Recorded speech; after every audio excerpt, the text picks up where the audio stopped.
This is Sid and Friends in the Morning. Entertaining and informative. Oh, you're my best friend. 77 WABC. President Joe Biden's decision not to seek re-election is sending shockwaves across the nation. The president released a letter announcing his decision to step aside after weeks of intense pressure from Democratic lawmakers and donors for the 81-year-old president to do just that. In that letter, he said, quote, "I believe it is in the best interest of my party and the country for me to step down." And then in a post at 2:13 p.m. on social media, President Biden then endorsed Vice President Kamala Harris to run in his place. Harris said she will seek the nomination, adding, "Together we will fight, and together we will win." Biden is the first sitting president since Lyndon B. Johnson not to seek re-election. His party now in chaos with just 107 days until the election.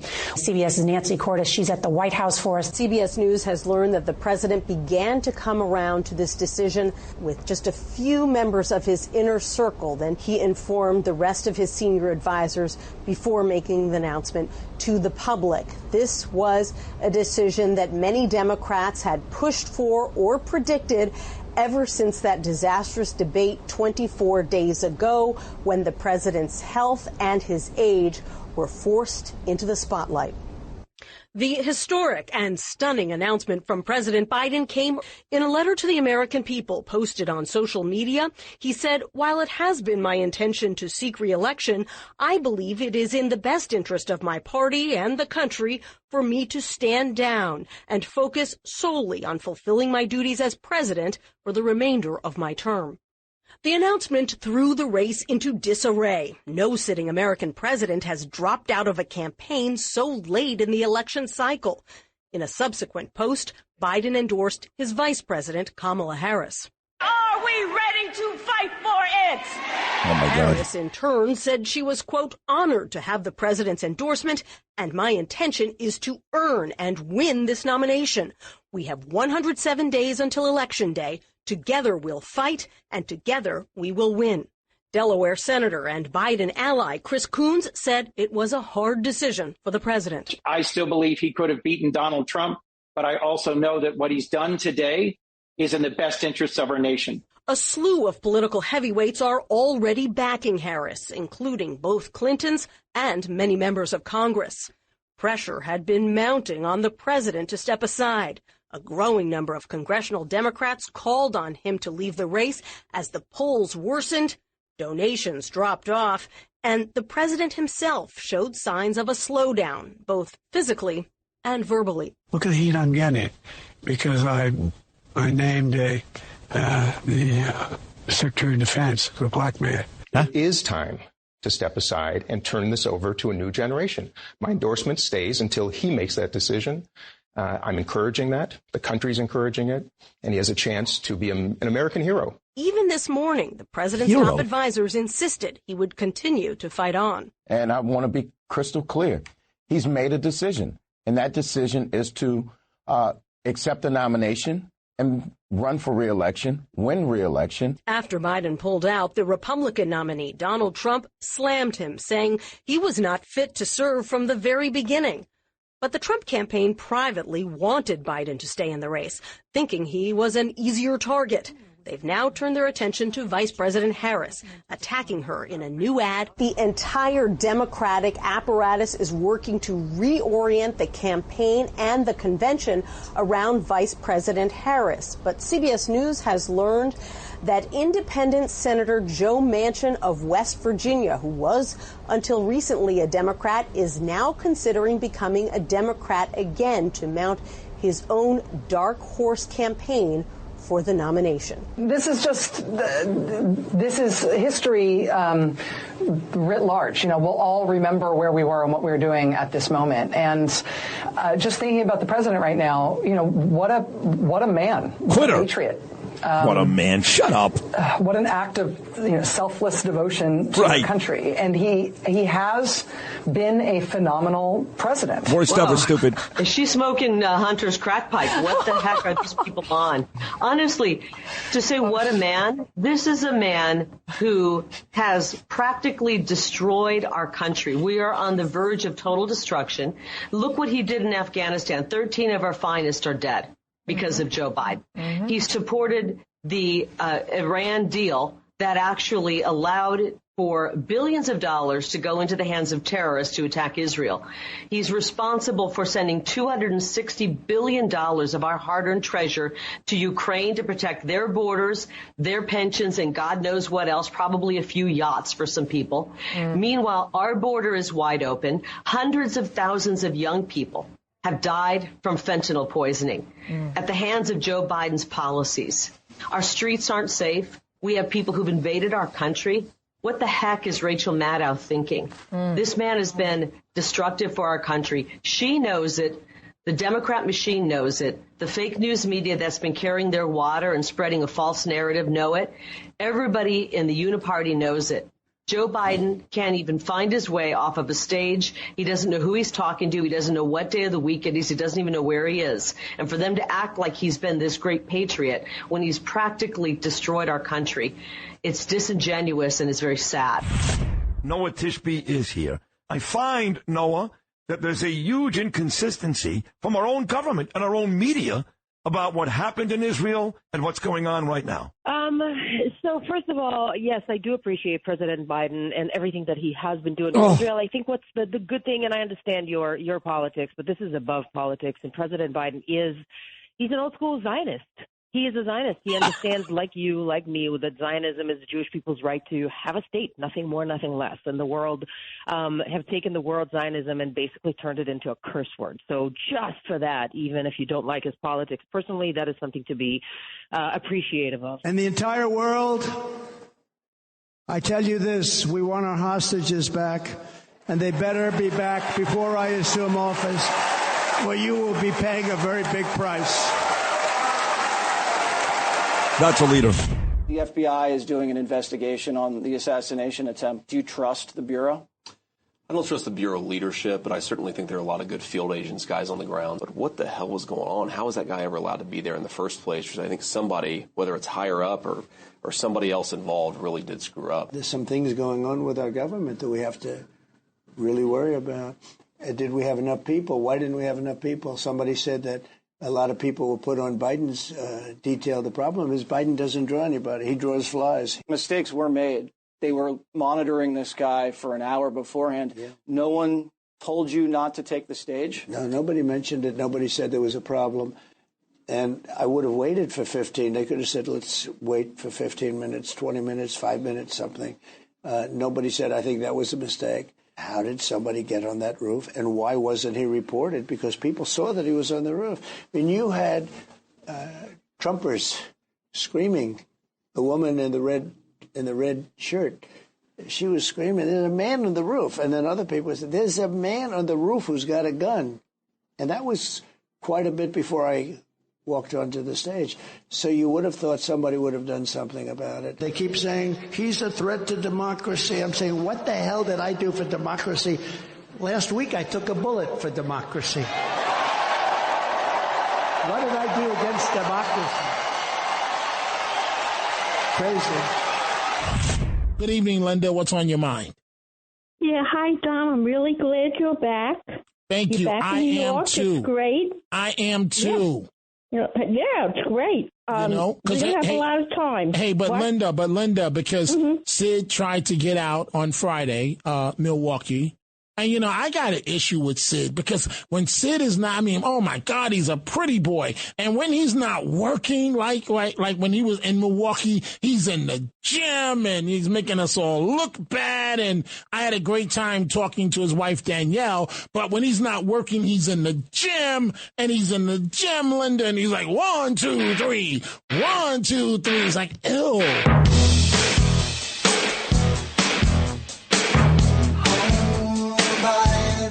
Sea, home by the sea, home by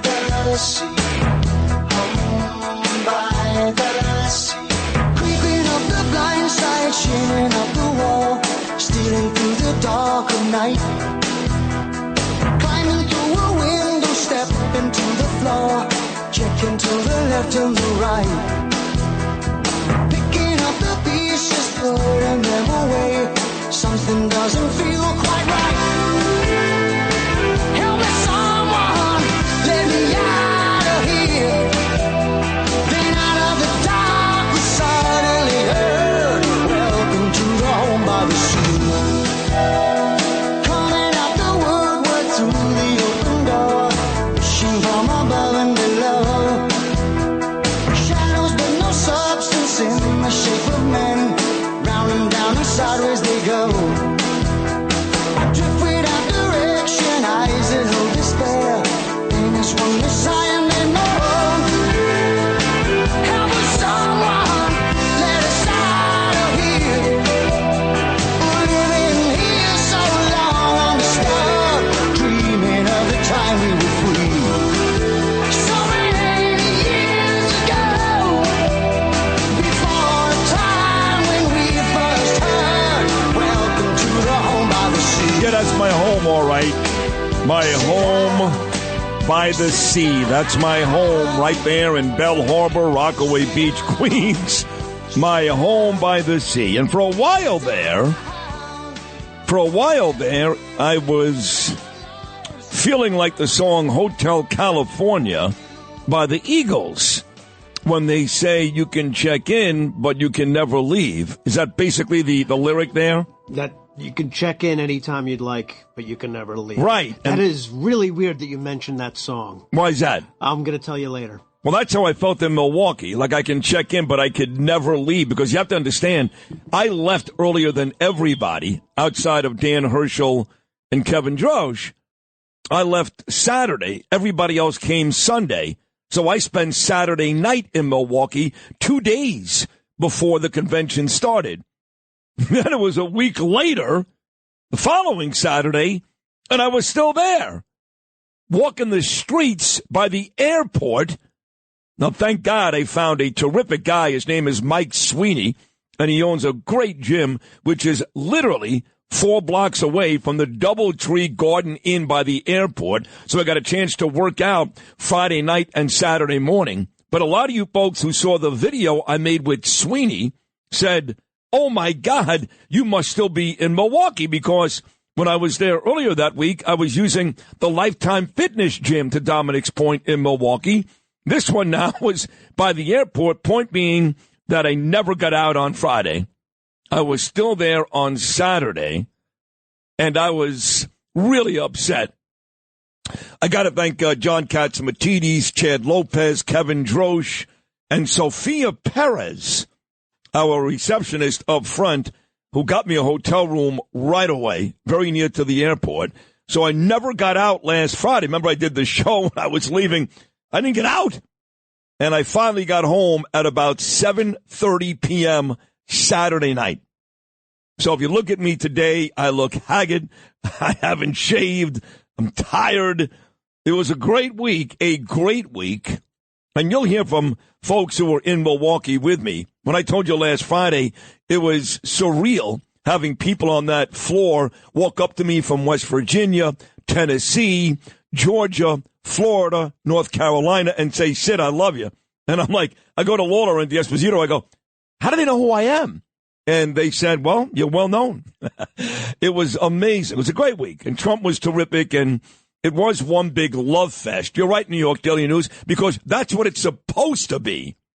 Ideally, these conventions are 4-day pep rallies. So, yes, idiots, it was a love fest.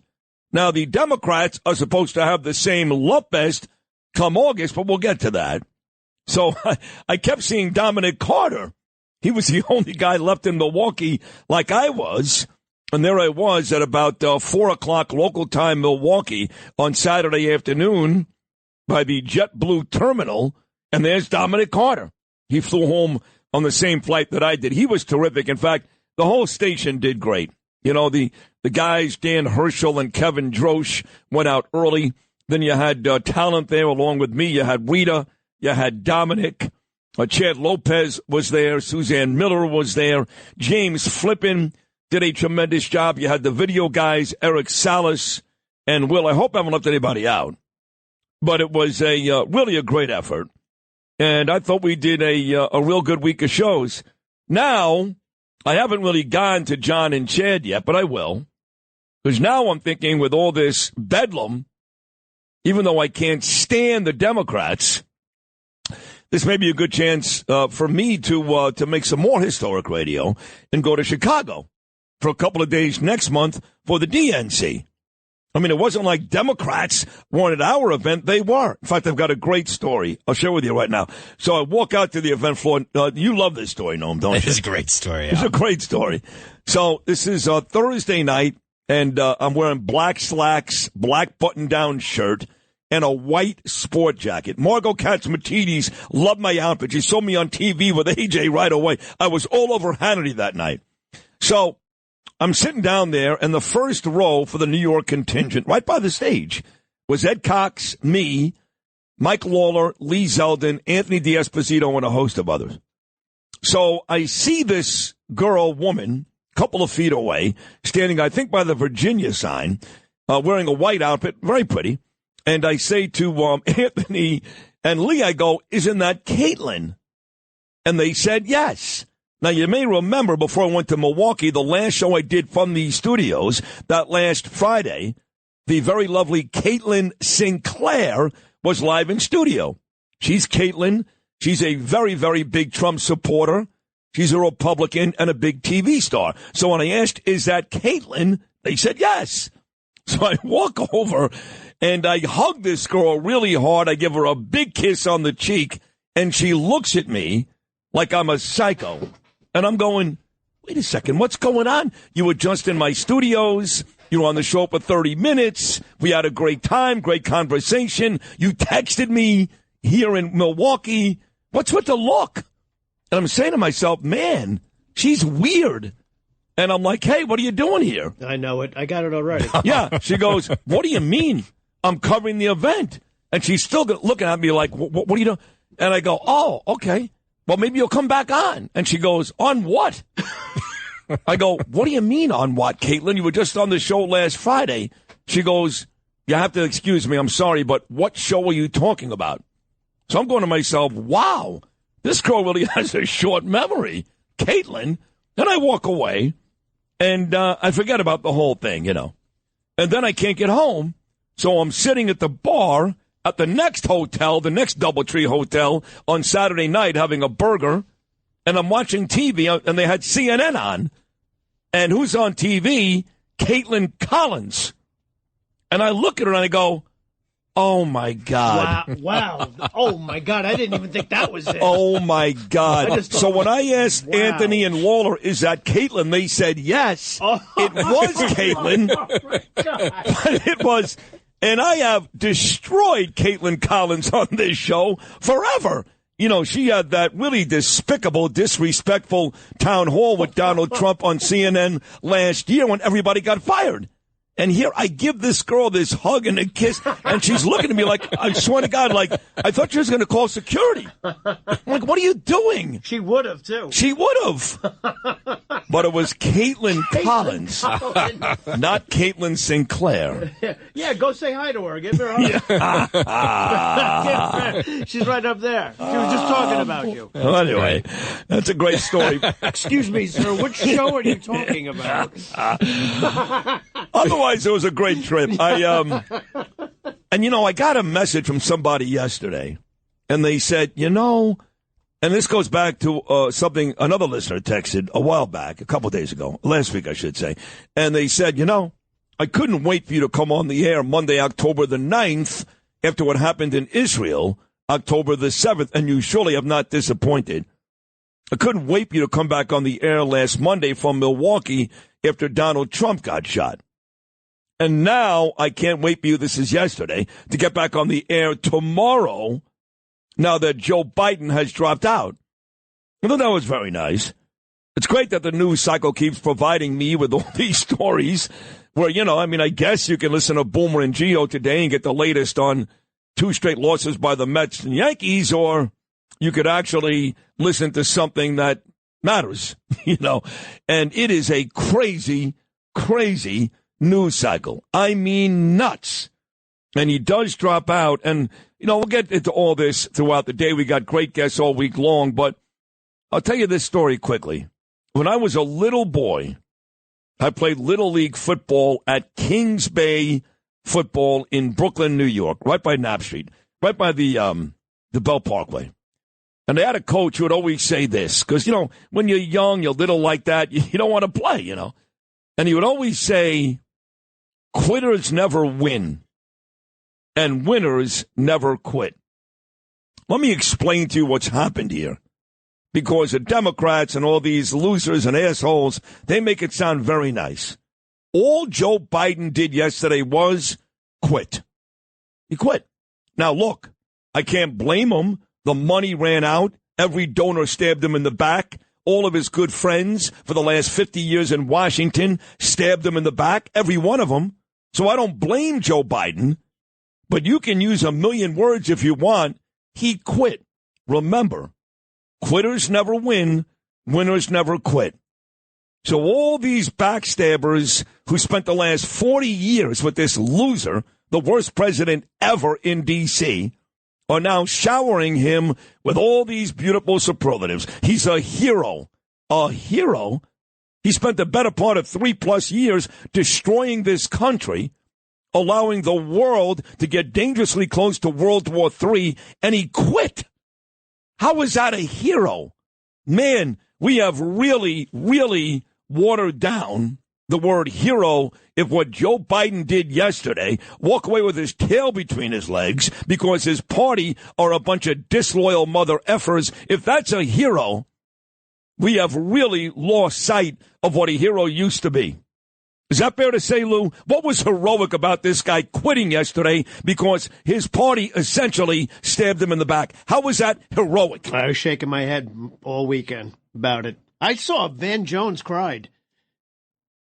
I saw that, too. He's an idiot. I was idiot. You look like an idiot. Van Jones crying. Are you serious? You got to be kidding. Rachel Maddow. He was crying. Yeah, he was crying. Oh. Yeah. So then listen, we know that he endorsed Kamala Harris. That's terrific. She should be the one. I have not heard that endorsement from Barack Obama. Maybe he's still trying to convince his wife to do it. I have not heard that endorsement from Chuck Schumer. I have not heard that endorsement from Nancy Pelosi. And you know who hasn't said a word? The douchebag mayor in this city. Not a word. Eric Adams. Nothing. So Harris got the support of Biden and the Clintons. So game on. Trust me, folks, by the time she gets the official nomination, this party, this Democrat media, will basically make Kamala Harris Martin Luther King with a vagina. That's it. She is now Martin Luther King with a vagina. In the meantime, she was the worst VP in our country's history, and I'll tell you why when we get back. Big guest list today. You heard it from Alec. We're still adding guests. Bill O'Reilly stopping by today. Curtis Sliwa, Wisconsin Senator Ron Johnson. Whole bunch of big-name folks. Mike Lawler. Oh, baby, John Catsimatidis. Big Monday show. Biden's out. Let the games begin. Genesis, home by the sea.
Let us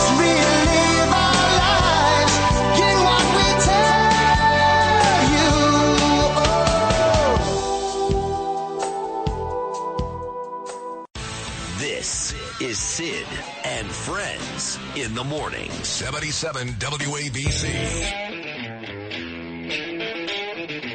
We got a big guest coming up today, Ron Johnson, Wisconsin senator, coming up at 9:35. He told everybody yesterday Secret Service did not attend a morning meeting on that Saturday, July the 13th, when President Trump was shot.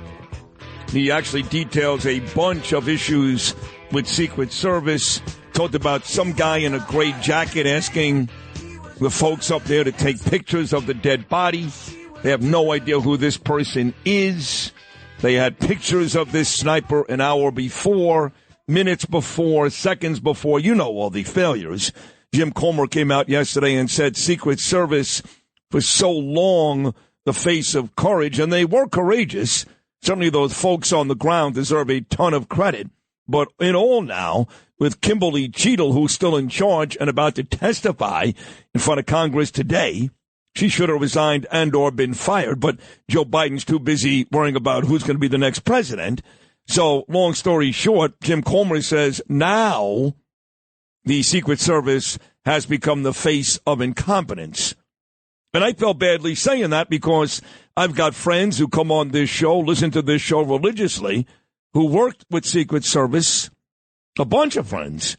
And they are about as brave and good people as you'll ever meet. But there's no way you can make any excuses for what happened last Saturday. There's just none. Plenty of warning. I mean, plenty of warning.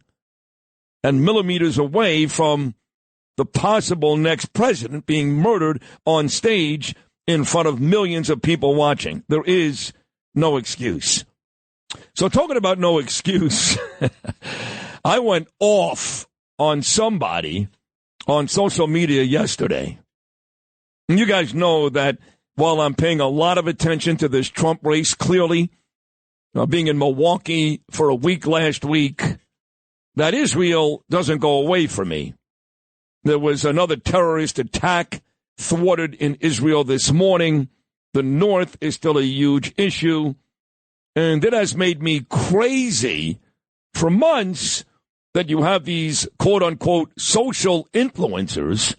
I don't know how they became that, but they did, making a lot of money and speaking on behalf of all Jews all over the world that really came to fame since October the 7th. One is, of course, my friend Lizzie Savetsky. And Lizzie has been through some tough times on this show, especially when she asked me to explain why I love Donald Trump so much. But at least Savetsky has come along. She has. And her husband, Dr. Ira, is a huge Trump supporter and a Republican. But there are still many, many social influencers out there that love the Democrat Party and love Joe Biden. And when I think of the lady, the girl, the woman that I think makes the most money and is maybe the face. Well, let me ask Noam, when you think of the lady or the girl that has become most famous and has made the most money being a social influencer since October the 7th, who do you think of?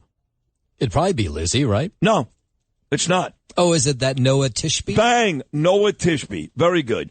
So you guys may remember the day after I got thrown out of the State of the Union, I did my show those 2 days, another brilliant move by my part, thank you, in Washington, D.C. That Thursday morning before the State of the Union, I got kicked out that Thursday night, and I stayed in Washington, D.C., and did the show on Friday, thanks to Anthony D'Esposito. And I brought Noah Tishby on. I got her on. And we had this discussion about Israel, and she brought up Joe Biden. And she said this about, I guess, the current president, soon to be the former president, Noah Tishby Lewis, cut number 5. Noah Tishby is here. I find, Noah, that there's a huge inconsistency from our own government and our own media about what happened in Israel and what's going on right now. So first of all, yes, I do appreciate President Biden and everything that he has been doing for Israel. I think what's the good thing, and I understand your politics, but this is above politics, and President Biden he's an old school Zionist. He is a Zionist. He understands, like you, like me, that Zionism is the Jewish people's right to have a state, nothing more, nothing less. And the world have taken the word Zionism and basically turned it into a curse word. So just for that, even if you don't like his politics personally, that is something to be appreciative of. So yesterday, that's Noah Tishby going on and on about how President Biden is a Zionist and all this nonsense, you know. So yesterday, not long after we hear Biden is stepping down, Tishby puts up a picture of her smiling with Joe Biden, her and Biden, and puts up this post about what a great Zionist Biden is, how you don't have to be Jewish to love and appreciate Israel, thanking him for 50 years of dedication to Israel. And I asked the same thing. Tell me one thing Biden did, not what he said. Sure, he has said time and time again, I love Israel. He did it right after October the 7th. And then what did he do? He stopped delivering 2,000-pound bombs to Israel. He embarrassed Bibi Netanyahu in the press every day. He did actually try to negotiate with Hamas more than he did with the Israelis. This guy, going back to Menachem Begin, has said bad things about Israel. So I know what he said. What has he done? Nothing. Donald Trump, on the other hand, moved the embassy to Jerusalem. Donald Trump, along with his son-in-law, responsible for the Abraham Accords. Donald Trump recognized the Golan Heights as a part of Israel. Donald Trump stopped delivering pallets of cash overnight like Obama and Biden did to the Palestinians, which went right to Hamas. Donald Trump is the guy that has done a million things, proving he loves Israel. Biden in 50 years did nothing, and in fact has been a negative since October the 7th. And yet Noah Tishby and these other influencers who are Democrat Jews and refuse to give it up go out there yesterday and actually cry like Van Jones. And it makes me nauseous. So I was the first one to rip her. Now, since then, Siggy Flicker has gone on social media. She's ripped Noah Tishby. So has Michelle Lubin, who started the Jexit campaign, Jews exiting the Democrat Party down in South Florida. So now a bunch of people have done it. But I was the first. You can go back to my Facebook page, Sid Rosenberg, or my Instagram, at rosenberg.sydney. I compel you to follow me today, at rosenberg.sydney. I went right after Noah because I'm sick of her. I'm sick of all these social influencers who make a ton of money to suck off the Democrat Party. I've had enough. You hear what I'm saying, Noam? I hear you. Is there anything wrong with what I'm saying? No, but what's interesting is Netanyahu, of course, is on his way to the U.S. He's going to speak before Congress on the Wednesday. Well, he fired Noah Tishby. He did? Yes, he did. Did you know that? I did not know that. Yeah, okay. Well, he did. So Netanyahu's on his way here. He's going to meet with President Biden at the White House. And then joke. Yeah. What a joke. And, you know, I'm just reading his comments. He said, I'm going to stop at the White House to thank for the president for all he's done for Israel. Yeah, he's a classy guy. Yeah. Bibi is a classy guy, unlike Biden and this punk-ass bitch administration. And then he's going to speak before Congress. Of course, that's going to be the interesting moment to see who shows up on Wednesday and who does not show up. Right. I mean, you know that Elizabeth Warren is not going to be there. Bernie Sanders is not going to be there. Nobody wants these folks there anyway. Nobody wants these folks there. You know, that's the other thing. You mentioned Bibi going to meet with Biden on Wednesday. If Joe Biden decided to step down yesterday, get out. If he is too unfit to run for the presidency again, and even his brother came out this morning and said health is a major part of the reason, if Joe Biden is unfit and not healthy enough to run for president, why should he still run this country for the next 6 months? Get out. You want to step down? You want to quit? Only the fourth, mind you, Lyndon B. Johnson, Truman, and Coolidge. You want to quit because you succumb to the pressure? Quitter? Then get out today. What do you mean you're going to continue to run the country? Do you know how much more damage this guy can do in the next 6 months based upon the damage he's done the last 3.5 years? Does that make sense? Well, of course, now whatever he does doesn't mean a whole lot, right? I mean, he can do whatever he wants because he's not running again. That's it. He can blow a whole bunch of stuff up right now, my boy.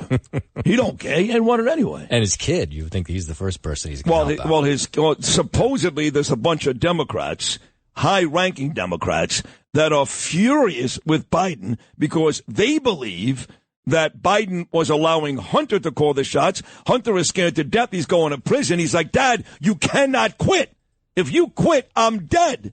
And a lot of Democrats, high-ranking Democrats, are angry with Biden because they think he allowed his son to dictate what to do and what not to do. Well, now for sure he can pardon his son on the way out because he's not running anymore. Yeah, I guess he can. What a disaster, as the great Joe Beningo would say. We got Congressman Mike Lawler coming up, the king of Rockland County. He was out there on the floor every night. And again, you mentioned a very busy week for Congress. Today, they're going to put Kimberly Cheadle's feet to the fire. She, of course, runs the Secret Service. Wednesday, Bibi Netanyahu comes to town. There's all kinds of stuff going on with Ron Johnson, Wisconsin. So we'll talk to Mike Lawler coming up next. This is Sid on Sports. Sponsored by Peerless Boilers on 77 WABC. Justin Ellick here with your bottom of the hour sports update, sponsored by Pete Morgan and Peerless Boilers. Go to peerlessboilers.com, paviliontankless.com to find a dealer near you. They're the world's best built boilers. Beginning on the baseball diamond here in the Bronx, the Yankees fell 6-4 to the Rays yesterday in the third game of a four-game set that kicks off their second half schedule. After the Rays opened a 5-0 lead, Aaron Judge hit a 3-run homer in the seventh inning off Jason Adam, a 444-foot drive to left field. Judge leads the majors with 35 homers and 89 RBI. Tampa Bay has won the last two after New York claimed Friday night's opener. Yanks now have dropped to 9-20 after a 50-22 start. Aaron Boone was ejected before the start of the seventh inning for arguing his major league high fifth ejection this season and 38th of his managing career. Boone was trying to protect slumping Alex Verdugo, who was angry over a called third strike on a pitch that appeared to be low. New York's rotation had a major league best 2.86 ERA during a 51-24 start through June 18th, but has a big league worst 6.39 mark since. The Yankees allowed 22 runs in the first inning of their opening 70 games, but have given up 25 in the last 31. Starter Marcus Stroman gave up 3 runs to earn and 3 hits in 5 1/3 innings. He has allowed 17 home runs, 4 shy of his career high. From the trainer's room, reinforcements could be on the way in the form of Giancarlo Stanton, the DH, in a strained left hamstring, took batting practice on the field and ran out of the batter's box. He could be ready for games within a week. Up next for the Yanks, lefty Carlos Rodon gets a start against Tampa's Zach Little in a 1:05 p.m. matinee that'll close out the series. As for the Mets, they were losers yesterday as well. Final score 4-2 against the Marlins in Miami. Up next for them, Southpaw David Peterson starts tonight's finale of a 4-game set against Miami righty Yanni Chirinos. First pitch from Miami scheduled for 6:40 p.m. That's sports, sponsored by Pete Morgan at Peerless Boilers. Go to peerlessboilers.com, paviliontankless.com. Find a dealer near you. They're the world's best built boilers. I'm Justin Ellick on 77 WABC. Sid and Friends in the morning. 77 WABC. What happened last week when they took a shot at my hero? And they tried to kill the next president of the United States. Enough was enough. And I said, let Trumpomania run wild, brother.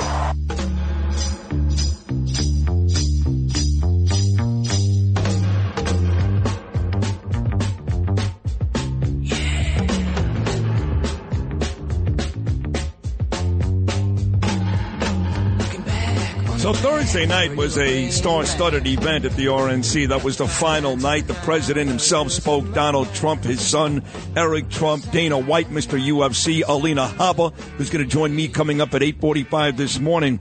But right there, the Hulkster Hulk Hogan, I would say that being in that crowd that night, that the most anticipation besides the president was Hulk.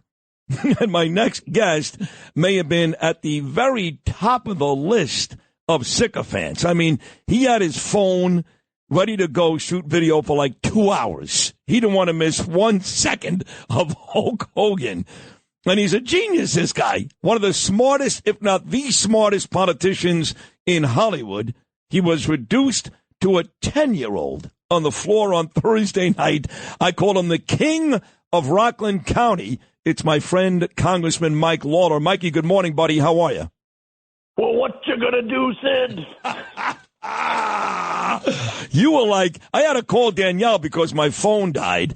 I'm like, Mike, I got to use your phone to call my wife. And you were like so nervous that the video was going to be off if Hulk ran on stage. You were really into that whole thing, weren't you? Hey, listen, I grew up in the 90s. I mean, Hulk Hogan was it. He was the guy. That was great. You loved it. And he really was terrific. He was, I would say, the highlight of the night. He got the crowd going, and, it was great. Yeah, the crowd went nuts. And I said this to you, and this is at the risk of me once again, the narcissist that I am, talking about myself, and that's fine. But I said this to you on the floor, and you saw this, like people from Tennessee, West Virginia, Georgia, Florida, coming up to me, Sid, I love you. I listen every day. You're great. Can I take a picture? And I said to you, Mike, I go, how the hell do these people know me?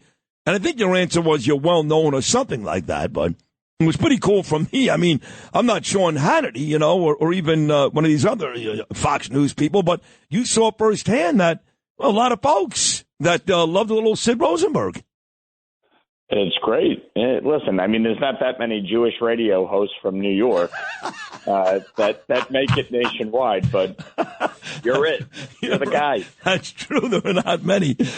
So let me go back to the week that was before the whole action started in Milwaukee. A week ago today, 2 days before that, President Trump, of course, gets shot.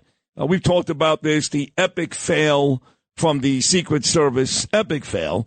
And I do believe that Kimberly Cheadle is on the Hill today. She's going to testify. And I don't know where she was. She was someplace else. How she's not in Milwaukee. She's in charge of Secret Service. How she doesn't show up there or in Pennsylvania, I don't know. But what do you expect from the folks who are going to grill Cheadle today? Well, I think her handling over the past week of this entire incident has been abhorrent, both in terms of the transparency that she has provided publicly, or lack thereof, and obviously when she was at the convention running away from U.S. senators who were asking her serious and legitimate questions. And I can only imagine her testimony is not going to go well today, because what we seem to be getting is a cover your own ass type of investigation, as opposed to a full, open, transparent, and accountable one. And from my vantage point, there are so many questions that have to be answered, starting with how in God's name was Donald Trump allowed to go out on stage when they knew for upwards of an hour that this, young kid was suspicious and that there was the potential of a threat. And on top of that, how he got on that roof without that roof being secured is beyond me. It still is absolutely outrageous to think that that kid had a clean line of sight to the former president on stage, and the operation is inside the building, and this kid's on the roof. The whole thing is one of the biggest security failures we've ever seen. No, I agree, and I had the chance to talk to your good friend, the Speaker of the House, Mike Johnson, a couple of times last week. He and I have become friendly, and I saw him 2 or 3 times last week, and he was adamant that he wanted to get this investigation done. There's a lot of folks out there, and I think they're crazy, but there's a lot of them, not the majority, but enough that think this was an inside job, and this was a setup, and somebody wanted Trump dead.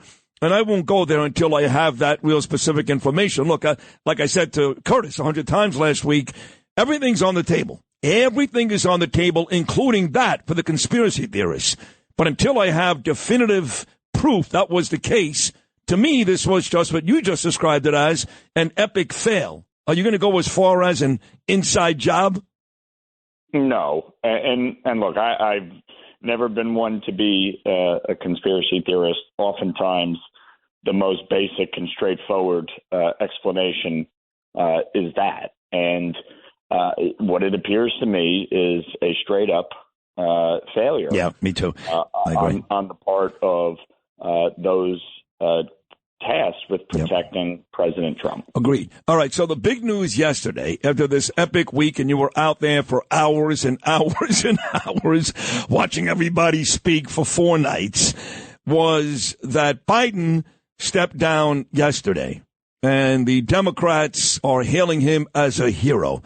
And like I said a couple of times this morning, when I played Little League football, my coach used to say to me, winners never quit and quitters never win. All Joe Biden did yesterday was quit. Now, I understand why. I said this earlier. He was under siege from his fellow Democrats, the same people that for 40, 50 years he shook hands with, bent over backwards to impress. Those same people stabbed him in the back. Shows you how disloyal and disruptive this party is. So he quit. Okay, he quit. But now he's being hailed as a hero. Do you consider Joe Biden a hero? Well, Sid, you got to remember, the Democrats are the party of the participation trophy generation. Yeah, right. So of course they're going to hail him a hero. Look, I think... Well, they're hailing him a hero because he succumbed to what they wanted. That's the bottom line. Of course, I'm being facetious, but here's the reality. There's 2 things to me here. Number one, look, this is a guy who served our country for better or worse for over 50 years, and I give him credit for being in the arena. I don't agree with him on obviously a whole host of things, and including the policies that he put in place as president of the United States. But I certainly appreciate being in the arena for over 50 years. With that said, he succumbed to the knife fight that was being waged by Nancy Pelosi, Chuck Schumer, and Barack Obama. And the reason they engaged in it is because everybody in America saw what they saw 3 weeks ago, and you couldn't unring that bell. The election was over with Joe Biden on the ballot. There was no way that Joe Biden was going to be able to win the presidency, and it was taking down House and Senate Democrats with him. And so they did everything they could over the last 3+ weeks to make it untenable for him to stay in the race. But is it fair to say that even with Obama yelling and Pelosi yelling and Schumer yelling may be an exaggeration, but certainly public in their disapproval, if the money would have stayed, he would have stayed. I really believe that with all the House Democrats and all these people yelling and screaming, if the money would have stayed, it may be different. But once that money dried up, and these donors were saying, not only are we going to stop giving Biden money, we're not going to give any money down the ticket.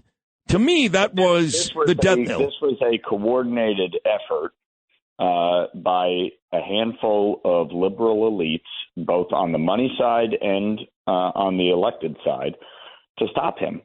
And that's what you got. And so he bowed out. And now they are rallying behind Kamala because they have no alternative.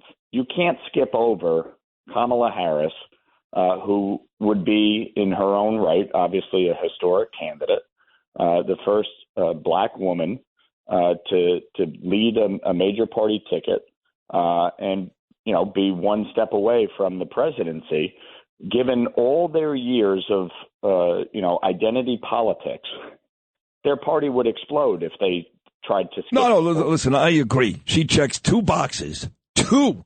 So that's going to be tough. I mean, Michelle Obama checks the same 2 boxes, but you can't swap out the woman who just served as vice president for somebody who hasn't been to D.C., living there at least in that White House for many years. I did see Mike Johnson, again, back to the Speaker of the House, come out yesterday, Mike, your guy, your boss, and say that he thinks that what Biden is doing is not even constitutional. And he wants the House to take up something where Biden just can't quit. Did you see that? I did not. Obviously, look, there's going to be a lot of talk this week, a lot going on. Not only do we have the Secret Service director coming in, we got Bibi Netanyahu coming to a joint session of Congress on Wednesday. And obviously, Democrats this morning are breathing a sigh of relief that Biden dropped out. But they still have a lot to do in order to deal with the fallout from this. And one of the things that is certainly going to be a topic of discussion is Joe Biden's ability to fulfill the remainder of his term. Right. Because if you make the decision that you can't serve another term and that you can't fulfill the remaining 3.5 months of a campaign for president, go home. Then how do you serve the remainder of your current term? You can't. Now, here's a story about Johnson. House Speaker Mike Johnson reiterated Sunday that any attempt by Democrats to sub in a new candidate in place of President Joe Biden is likely to be met by legal challenges. Speaking on ABC's This Week, Speaker Johnson said, quote, every state has its own system, and in some of these, it's not possible to simply just switch out a candidate. Johnson's assertion, which echoed remarks he made during the Republican National Convention, suggests a strategy Republicans could be looking toward should Biden decide to withdraw from the presidential election. He said, I think in states where it can be contested, I expect that it will be, and they'll have an interesting battle on their hands. So Mike Johnson seems to think in some of these states, you just can't do this. Look, in elections, each state determines their own rules for ballot access, and New York is different than Pennsylvania. I mean, it's just that is true, and obviously, I'm sure the attorneys are all going to be reviewing this. That being said, the Democrats have not had their convention yet, so Joe Biden, while he was the presumed candidate, was not in fact the designated candidate. Right. And so, right. Yes, the legalities of all of this, I'm sure, will be reviewed as they should be. But I anticipate that issue, given that this occurred before the convention, is not going to be as significant. I agree. So very anecdotal, just my conversations, but off the record. I'll leave their names off the record, speaking to a bunch of real ardent Trump supporters yesterday. They were much more concerned about this race now. They felt like Joe Biden was going to be an easy win. Clearly he was finished, and Trump was going to kill him. Not just win, but kill him. And now the unknown. Here comes a black lady. And like I said earlier, they're going to turn her into Martin Luther King with a vagina. They really are, bud. So now a lot of these Trump supporters are much more nervous than they were a couple of days ago. You think there's something to that? Well, look, I've been around politics a long time. You always have to run like you're 10 points behind. You can never take anything for granted. And we've seen in the last 2 months, it's been a lifetime in politics. Donald Trump was convicted of 34 felony counts in a New York City courtroom. You've had the Supreme Court weigh in on absolute immunity.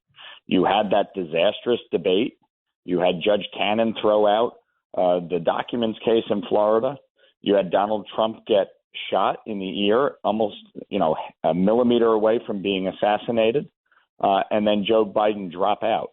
If anybody told you they could have predicted this 3 months ago, you would have thought they were high on crack. So, that's true. So last one, I want to get back to Trump, his pick of J.D. Vance. Again, anecdotal, but speaking to folks who are some of your buddies, the first thing they said was, oh, this is not good for New York, because J.D., of course, is so pro-life. Some of the stuff that New Yorkers really care about don't mix well with J.D. Vance, and they seem to think that Marco Rubio, or especially a woman, would have been better. Now it looks like he's going to be facing a woman, and you got 2 white men on the ticket.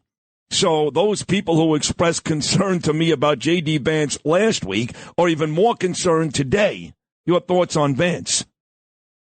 Look, obviously, we've had our convention, so J.D. Vance is the nominee. I think he will appeal very much so to the states that will decide the outcome of this election, Wisconsin, Michigan, Pennsylvania. And I think he's got certainly his story is powerful. This is a guy who grew up blue-collar, working-class, humble beginnings. His mother was, suffering with substance use disorder. His grandmother raised him. By the way, Amy Adams does a tremendous job playing his mother in a movie that you all have to see, Hillbilly Elegy. Man, was that good. Very good. Very good. And, look, he enlisted in the U.S. Marine Corps after 9/11, served in Iraq, came back, got his law degree from Yale University, built a successful venture capital business, and has really risen through the ranks of Republican politics in a very short time. I would note that I have a much better beard than him, but that's a sidebar. But at the end of the day, he's someone who will appeal to those Midwestern Rust Belt voters that will determine the outcome of the election. Yeah. Obviously, he's conservative. There's no question on the issue of abortion. I've been very clear that I'm not supporting a federal ban on abortion, period. Well, neither is Donald Trump. Neither is Donald Trump. He's compromised quite a bit. Correct. So at the end of the day, look, we're a big tent. We're going to have lots of agreements. We're going to have some disagreements. But the reality is electoral politics are 50+1, okay? And in the presidential race, it is the electoral college. And in the states that are going to matter, he's going to appeal.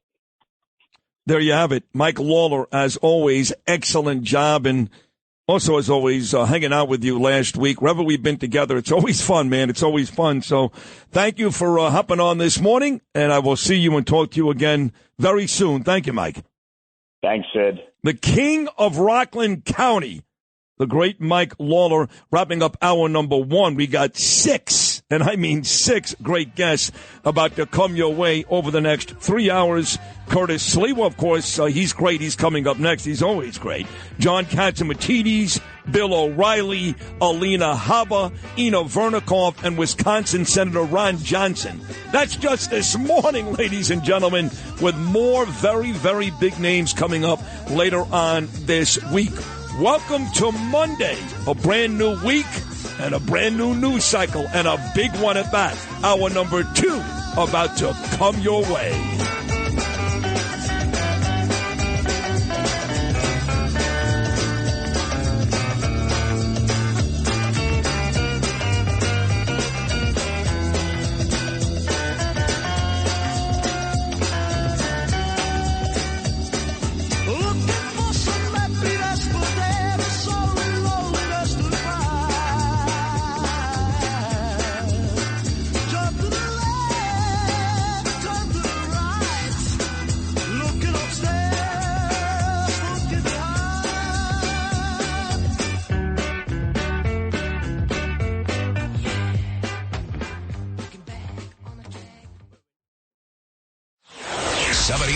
WABC. This is Sid and Friends in the Morning. No, I get by with a little help from my friends.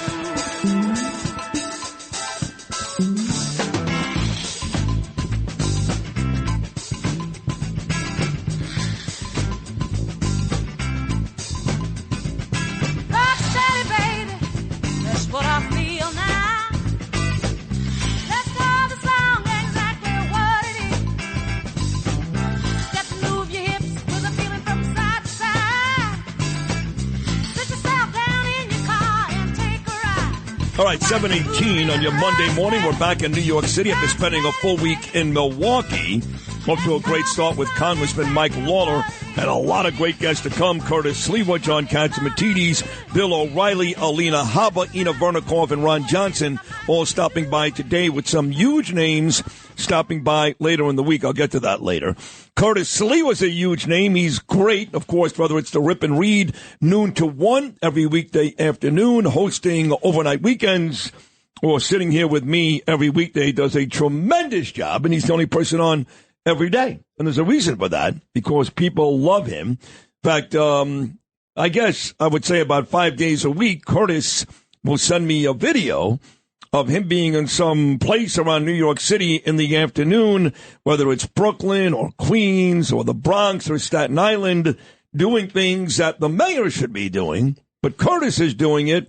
And fans like this guy, Chris, who Curtis was with yesterday, who listens to me and loves me every day. So we got all that because of Curtis. But Curtis comes in, and right away he was upset about the story in yesterday's New York Post where my friend, the Speaker of the House, Mike Johnson, wants to sue.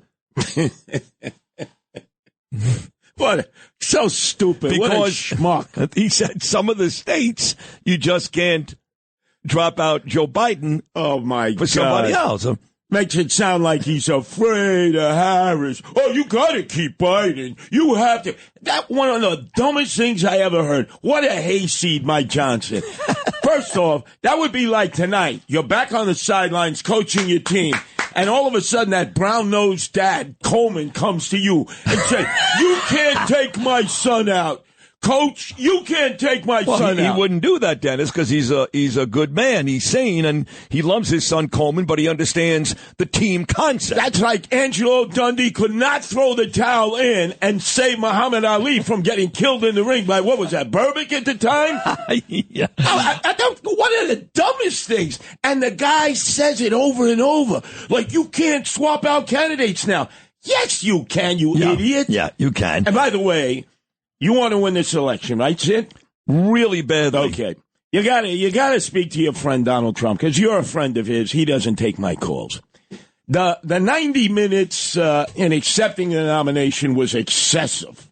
It was about 20 minutes too long. Okay. I'll give you that. Then he goes to, what was that, Valley Forge the next day, Grand Rapids. Yeah, I thought you were going to accompany that goober there and broadcast on the All Michigan Network that's #1 in Saginaw, Michigan, Flint, and Kalamazoo. Don't forget East Lansing. Oh, that's the right. home of the Michigan State Spartans. Of course. And Ann Arbor, the home of the Michigan Wolverines. So 90 minutes was too much for the acceptance speech.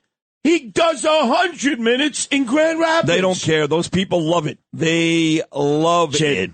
They love it. It's too much. No, it's too much for you because you don't love Trump. You don't even like Trump. You're not a big Trump supporter. Now, I agree Thursday night, because the whole world was watching, it's too much. But when he goes to Grand Rapids, Michigan, that's a Trump pep rally. They want 4 hours. No, you don't understand. They want 5 hours. All right. It's not too much for them. All right. So we're going to equate this to Fidel Castro when he spoke for 3 hours. Screwy Louis Farrakhan, 4 hours. Okay, you keep doing it that way. All right, now let's get down to the nitty-gritty. The most important story. Well, let me ask you this first. J.D. Vance is asking to invoke the 25th Amendment because he's saying if Joe Biden is not well enough to continue campaigning, how can he be well enough to run this country for the next 6 months? How ridiculous this is. Come on. What? LBJ That's not a fair question? He served out his term. Come on, guys. Focus on the campaign. You're going to compare Joe Biden's physical right now, his physical, to LBJ on his way out? You know you're not going to get to 25th Amendment. Why even mention that nonsense? And by the way, I never trust anybody with 3 names. J.D. Vance. Right. Hillbilly, I might add. Yeah. Okay, you keep talking about that. Knock yourself out. Let's talk about the most important story that has been negated. Okay. A man from Yonkers, Anthony Blinken, went on to become Secretary of State. Gets on a stage and says Iran will have the nuclear bomb in 2 to 3 weeks. When did he say this? Well, you see, wow, I'm bringing this to everybody's attention. All weekend long, I keep playing this cut. I say, this guy is saying 2 to 3 weeks. In Iran, the Ayatollah, who's already issued a fatwa against Trump that was almost completed in Butler County, is going to drop a bomb on Israel if given the opportunity. He's already said that at the day of prayer on Friday's day of Jumu'ah. He goes, if we have 2 bombs, we drop one on Israel, and then if they hit us, we drop the other one on them. Why don't we listen to these people when they say, death to the big Satan, death to the little Satan? We got to get them before they get Israel. Well, that was my issue with Noah Tishby. I spoke about Noah Tishby in the first hour. Very, very successful. Very, very, very famous social influencer. Beautiful girl making $50,000 a pop to show up and speak on behalf of Israel. And when she puts up a picture of her and Biden yesterday and talks about how great Biden is, a Zionist, he loves Israel, when Biden now a part of not one, Curtis, as you point out, but 2 administrations. He was standing right there with Barack Barack Obama and John Kerry when they did that horrible Iran deal. And then when he won the presidency, he had John Kerry in his office only 3 days later to redo the deal. This is a guy that has gladly and freely encouraged loosening restrictions so Iran can become a wealthy country. Noah Tishby and the rest of you Jews, don't tell me that Joe Biden is a Zionist. By the way, these influencers that you point out, let me take them to Borough Park and see if they'll hang around with the real Jews of the Bible. What are you saying? Well, somebody took me to task yesterday because I said Noah Tishby is not a real Jew, because any real Jew would never vote Democrat, and they said, that's not nice, that's irresponsible, take that back. Well, you just said the same thing. There are real Jews and there are not real Jews, yes? Well, they're Jews when it's convenient to be Jews. But, oh, my God, fear, fright, hysteria, and hype. Come on, what kind of influence do they have? Except with the rich and the people in the Hamptons. They got no influence with real working class people, the heart and soul of New York City. Jews who are out there, whether they're conservative, whether they're Orthodox, whether they're Hasidim, even some of the Reform. You know you can buy people and claim go on Spotify. You'll have 1 million followers overnight, and not one of them is real. True. They're all bots. All They're bots. all bots. All bots. So tell me this, Curtis. So you sent me a video. I believe it was yesterday. You were out in the street doing what the mayor should be doing. I know Adams was on CNN this morning. Maybe he finally commented about Biden stepping down. I don't care. Don't forget, Eric Adams has time and time again referred to himself as the Biden of Brooklyn, which is really embarrassing. Exactly. Really embarrassing. Which would mean he'd have to step down, too, if he's the Biden of Brooklyn. Well, that would be great. In fact, unlike Biden, he should stop serving today, and you should go to City Hall this morning. But now, before we do that, more important. There's something more important? Everybody has missed this story because you see, Sid, everyone's a parrot. They have no ingenuity. They have no creativity. They just repeat their talking points. And you know this. You've seen this. But, Sid, you're being nice to your friends and even your foes that they repeat like parrots. Why do you think Barack Obama wrote a letter and didn't even mention Kamala Harris's name? The vice president, we're assuming, who may well become the Democratic nominee to take on Donald Trump. First of all, he's got to be careful because he publicly said, and we've got it, Kamala Harris is the best-looking attorney general, and that pissed off Michelle Obama in a big way. Let me bring you back. 2013, Barack Obama is on a tour of California as the president. First, he's in the Bay Area. He looks over at Kamala Harris in a public press conference and says, man, she is the best-looking attorney general in the country. We played that 1 million times, me and Bernie. But the very next day, he went to Los Angeles and San Diego, did the very same thing, came back to the White House, got iced out by Michelle with the 24-inch pythons. 10 days, he couldn't talk to Michelle, Malia, or Sasha, because he was snacking on her publicly. Something that Barack Obama never did. If there was a smooth operator, you never do it. No, you're wrong about that. Let me remind you, when he went to Nelson Mandela's funeral, there was this beautiful white blonde lady who I think was Norwegian, and he was all over her, talking to her, smiling at her, and there's a picture, a very famous picture of the woman to one of his sides to the right, and Michelle Obama looking at him like she was going to kill him on the left. There was another instance where he was at a White House party, and he was dancing with another woman. Sid, so you're wrong. It wasn't one time. No, stop. He was no horn dog like Bill Clinton. There were multiple examples of Barack Obama horn dogging on other women. You're trying to say he was like Bill Clinton. No, Get I'm not the hell saying out of that. here. I'm not saying that. I never said that. But to say one time is wrong, there were 3 or 4 different occasions. The most celebrated time. Let's say that. The most celebrated time. Yeah, I'll give you that. Because it was domestic. It involved another woman who pretends to be black when in fact she's not. You got to understand, Michelle was fired. He didn't even mention her name in the letter. No. It's personal there.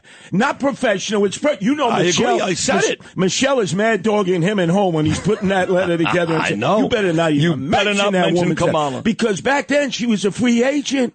In 2013, remember, she was not the Kamala Harris now, with the white Jewish husband there who's a Maytag. She was footloose and fancy free.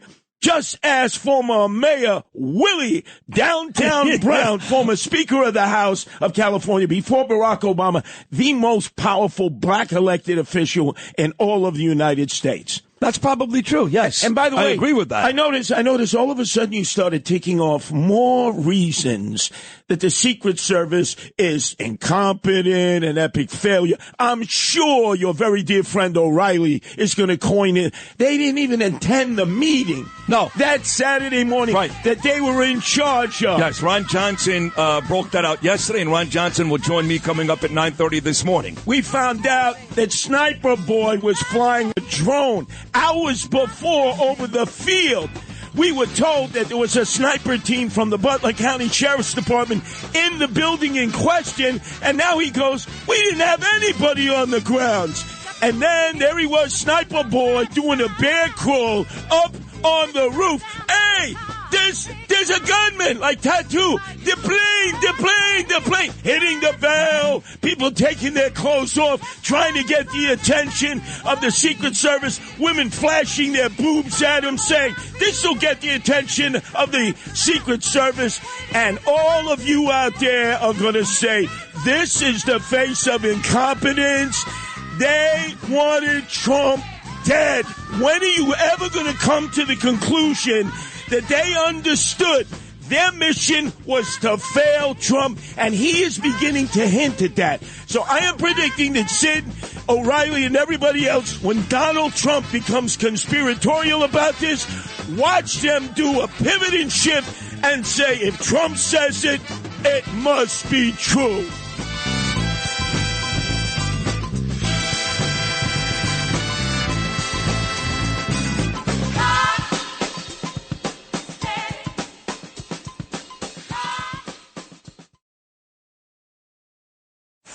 Entertaining and informative. This is Sid and Friends in the Morning. 77 WABC. This is Justin Ellick once again, live from the site of the St. Francis Summer Classic, where the 4-1 Blue Bears await the return of their fearless leader and head coach Sid Rosenberg. Assistant coach Ryan Moran kept the ship afloat in Sid's absence, leading the Blue Bears to an easy 57-40 win in their last game. A performance buoyed by a huge splashdown three-pointer drained midway through the second half by none other than Sid's son, Gabriel Rosenberg. Look for Gabe and the Blue Bears to come out firing on all cylinders when they're back in action tonight, looking to improve on their league best record with their head coach back where he belongs, on the sidelines. I'm Justin Ellick, live from the St. Francis Summer Classic.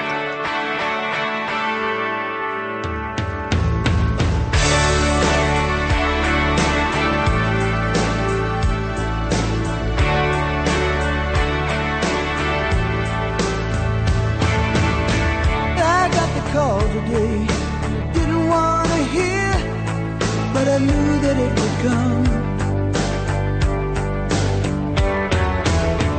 An old true friend of ours was talking on the phone. She said you found someone. And I thought of all the bad luck and the struggles we went through, and how I lost me and you lost you. What are these voices outside love's open door?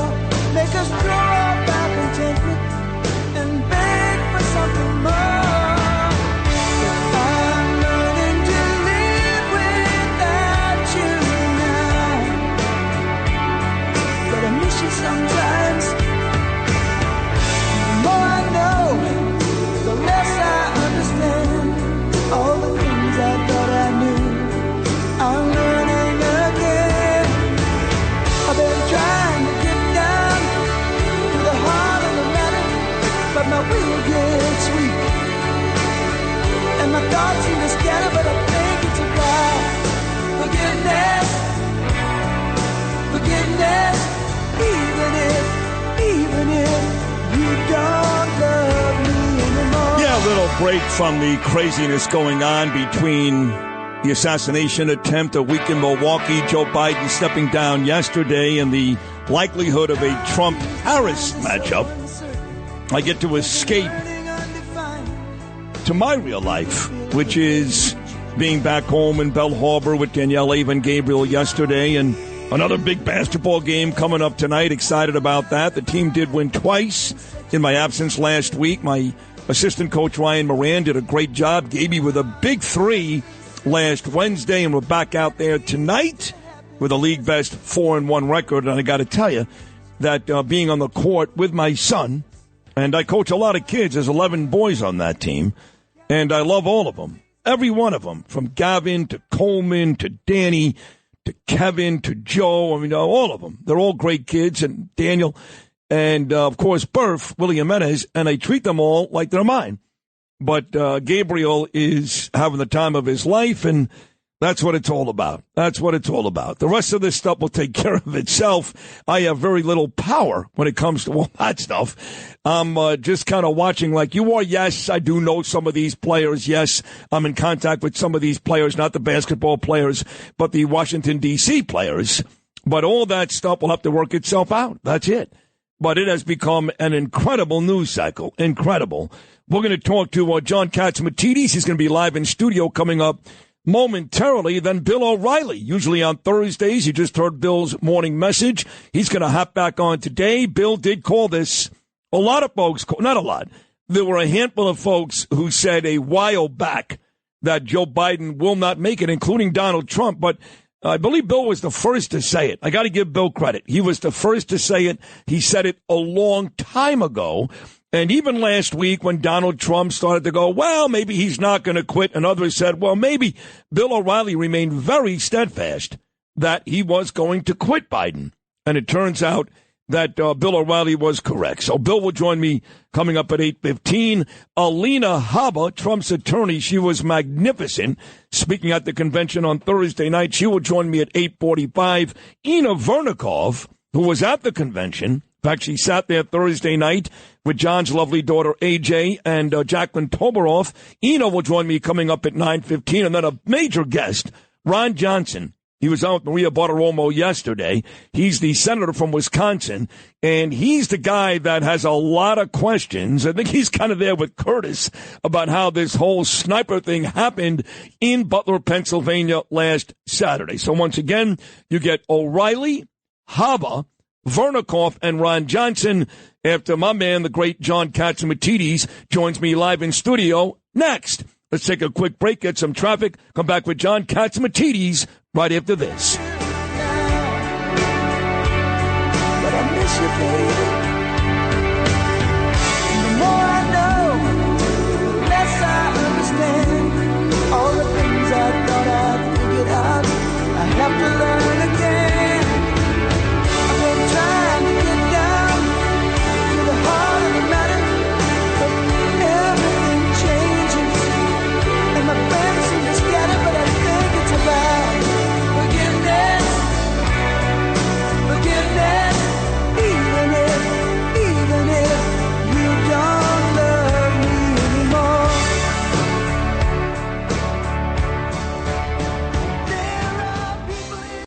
This is Sid and Friends in the Morning. Entertaining and informative. Oh, you're my best friend. 77 WABC.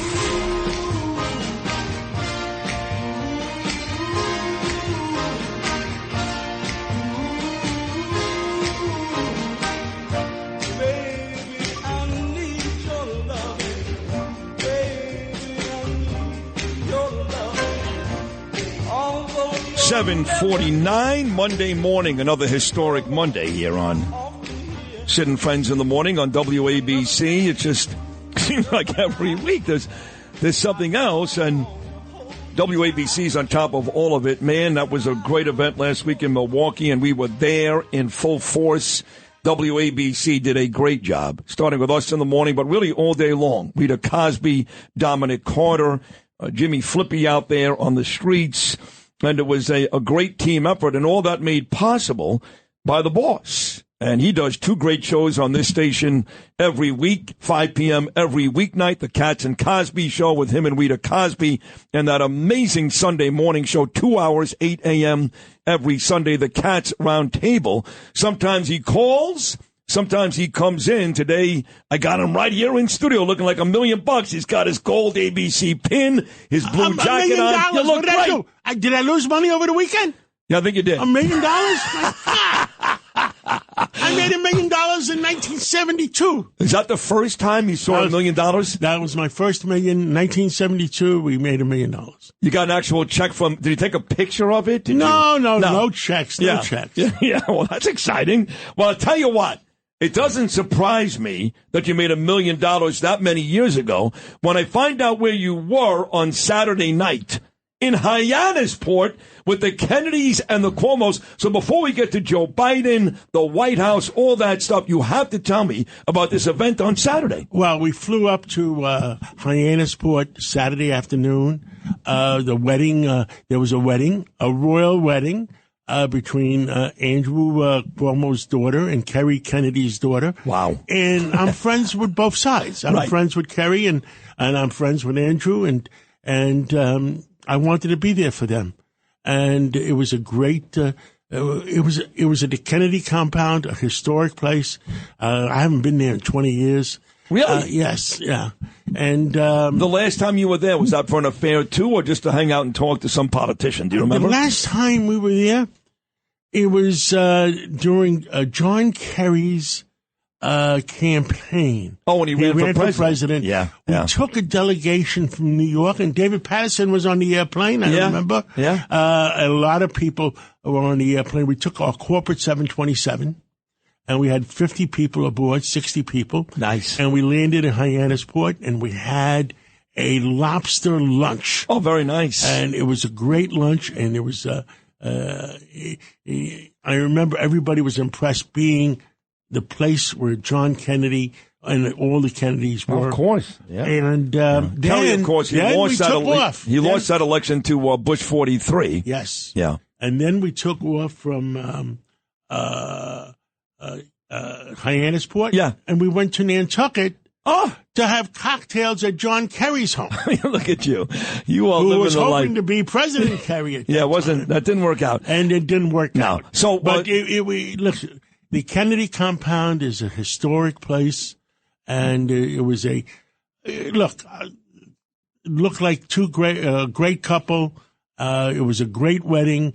Everybody there was with the Kennedy friends were there, and the Cuomo friends were there. It was a great wedding. I saw the videos. They looked beautiful. You and Margot looked great, too, and looked like it was in the fields there in Hyannisport. It's gorgeous out there, outside of that. Inside note. Not a person. Every Democrat was there. Not a person had a clue. No clue what was going to happen the on next Sunday. Day. Right. No clue. And you saw RFK Jr. there too, right? RFK Jr. was there, and then he had ended up having a press conference on Sunday. And the press conference was about Biden, though, on Sunday, yes, right? It was about Biden, and that he thinks it should be an open convention. Yeah. And the truth is, it should be an open convention. I think it's going to be. Just because Biden endorsed Kamala doesn't mean other folks can't. Joe Manchin jumped in. I don't know if Biden knows he endorsed Kamala. yeah. I mean, the truth is, President Biden was in Delaware. The happenings were at the White House. Who was the orchestra leader? I don't know who the orchestra leader. Oh, yes, you do. Well, Barack Obama. I think President Obama is the orchestra leader. Of course he is. He's leading the orchestra, and he did not endorse Kamala yet. He's not allowed. His wife will kill him. His wife will kill him. And President Clinton and Hillary Clinton endorsed them. Yeah. So, but when I spoke to you yesterday, you were like, let's slow down a little bit because this thing kind of smells a little bit. Now, look, I think it's done. It is done. He is leaving. And even though it didn't look procedurally right yesterday, I don't think it matters. I think he's out. But you did think this thing smelled. He knows he's out? I don't. The truth is, I don't know. Yeah, I don't know. I don't know. I don't know but if anybody knows. If he doesn't know that he's out, John, answer this for me. Yes. How could he possibly stay on until January and run this country for another 6 months if he doesn't even know that he's not the president anymore in 6 months? Well, I'm not sure he ran it yesterday. I'm not sure he ran it for the last 6 months. and it's very sad for our country, and it's very sad for our system of government that a lot of people had known what was going on and didn't disclose to the American 100%. people. And that is very troubling. Including Kamala Harris. You know, Republicans. Very, very troubling. Yes. And now she wants to be the queen. She wants to be president. Well, listen. I mean, look, I've met her. I know her. Yeah. But I'm not sure she's qualified to be president. Oh, I'm sure she's not. I'm 100% sure she's not. She was a lousy vice president. She had one job to secure the border. She didn't do it. She was not a very good attorney general. This is a woman, mind you, that is out there for women, for black people. She talks about smoking pot all the time, yet she put away a lot of her own people when she was the attorney general in California for doing exactly that. She has never been honest about anything in her life. And you know the rumors about Mayor Brown. President Biden sent her to the border. She went there once, maybe. Right. She didn't even go to the dangerous part. Look, the American people have been lied to a great deal, and they've been lied to about the border, the migrant situation, the fentanyl coming through the borders. And foreign policy? I don't think, I've asked all my Democratic friends. I was sitting with a lot of Democratic friends, and look, I was a Bill Clinton Democrat. And I was sitting with Roma. I said, name me one thing that President Biden did right. One. Could they give you one? No. I mean, it's just, it's very sad. Not one. No, look, most of my Democratic friends are common sense individuals, but a lot of them are afraid to challenge what's going on right now. A lot of them, almost all of them, including the mayor and the governor and everybody else. Governor David Patterson on my show on Sunday, he always says it the way it is. Governor David Patterson is great, and he does say it the way it is, and he always makes for a great Monday morning headline in the New York Post, but he's not in office right now. I want to see people in office have the balls to say what Patterson does. They don't have the courage. You know why? Right. Look, the person in office, look what happened to Andrew Cuomo. He dared say he may think of running in 2024. Guess what? What? He got shot down.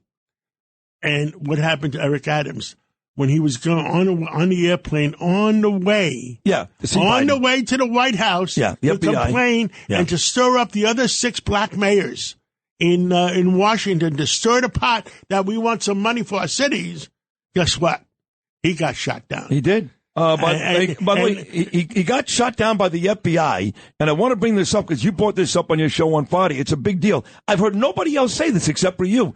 The sniper that shot Trump, the FBI, did they say on Friday that this sniper had bank accounts? Some 20-year-old redneck kid from Pennsylvania had European bank accounts? I believe on Friday that they found 3 encrypted bank accounts in Europe. Why encrypted? I don't know.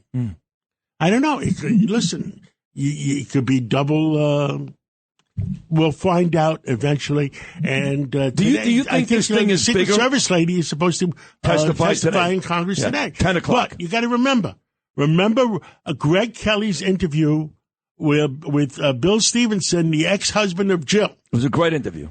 It was that he was 8 after he took Jill away from him. And he wanted to get even for even saying anything wrong. And he took Bill Stevenson. He went to the FBI, the IRS in Delaware, which, the Biden name is Yes, Boss. Yeah. Yes, Boss. Yes.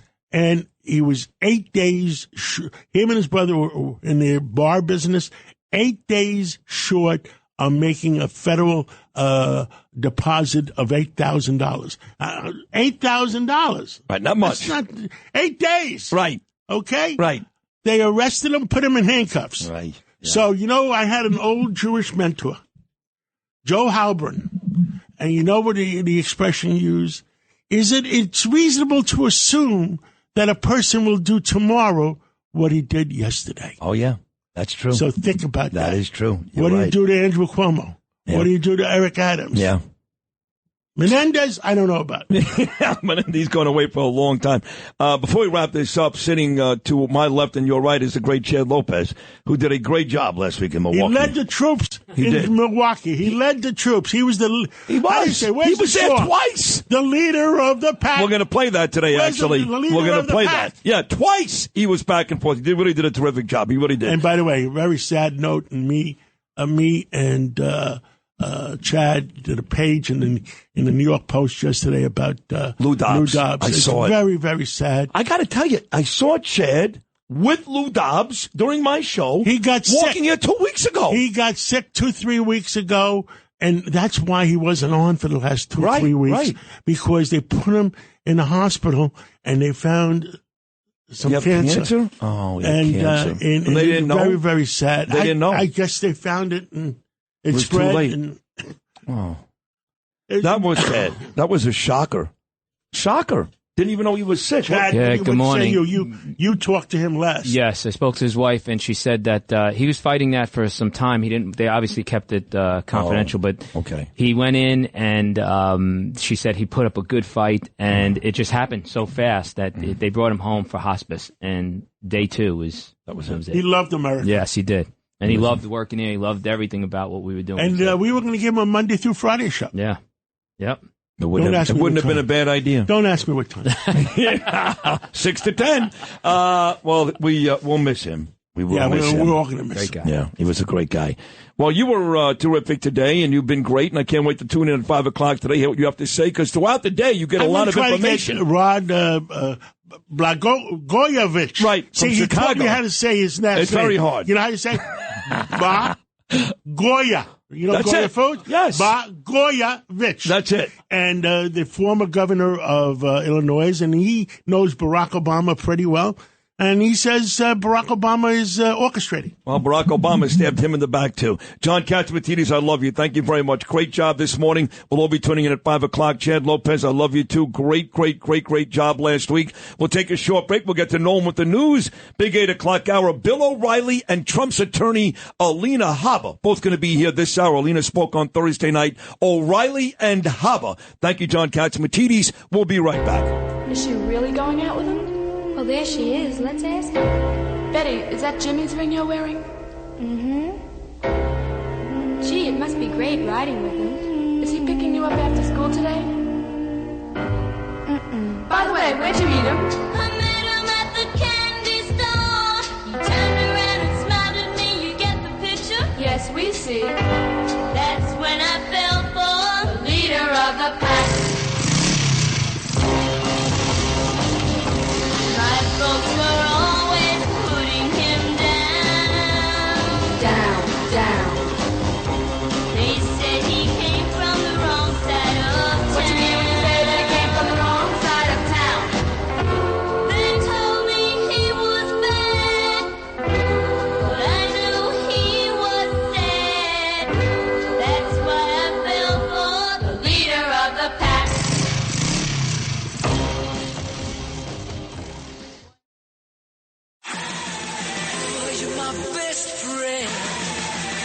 This is Sid and Friends in the morning. From our friends. 77 WABC.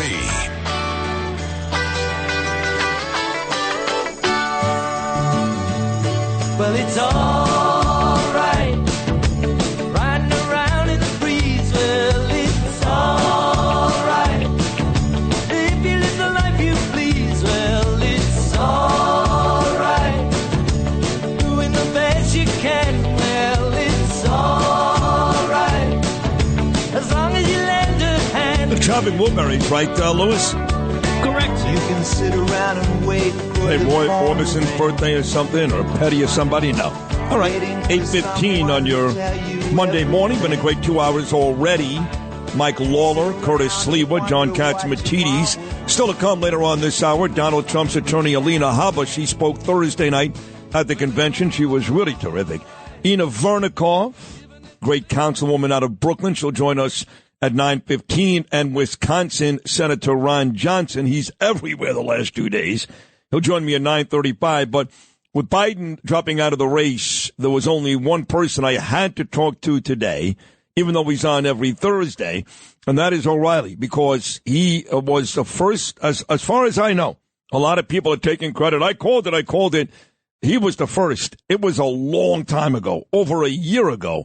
And even a couple of weeks ago when people were getting wobbly, and I went back and forth a million times, to be honest, they were getting wobbly. Bill remained very steadfast in that Joe Biden was done. He was going to exit the race. He never wavered, not for a second. And it turns out Bill O'Reilly, once again, was right. So with that said, here he is, the best ever, whether it's 9 p.m. weeknights on WABC or his own tremendous website, BillO'Reilly.com, with another great book, Confronting the Presidents, coming out on September the 10th. My friend Bill O'Reilly. Bill, good call, buddy. How are you? I'm okay. I have one question for you before we begin. Sure. All right. Does Sliwa consume LSD before it's on with you in the morning? I got to tell you. Look,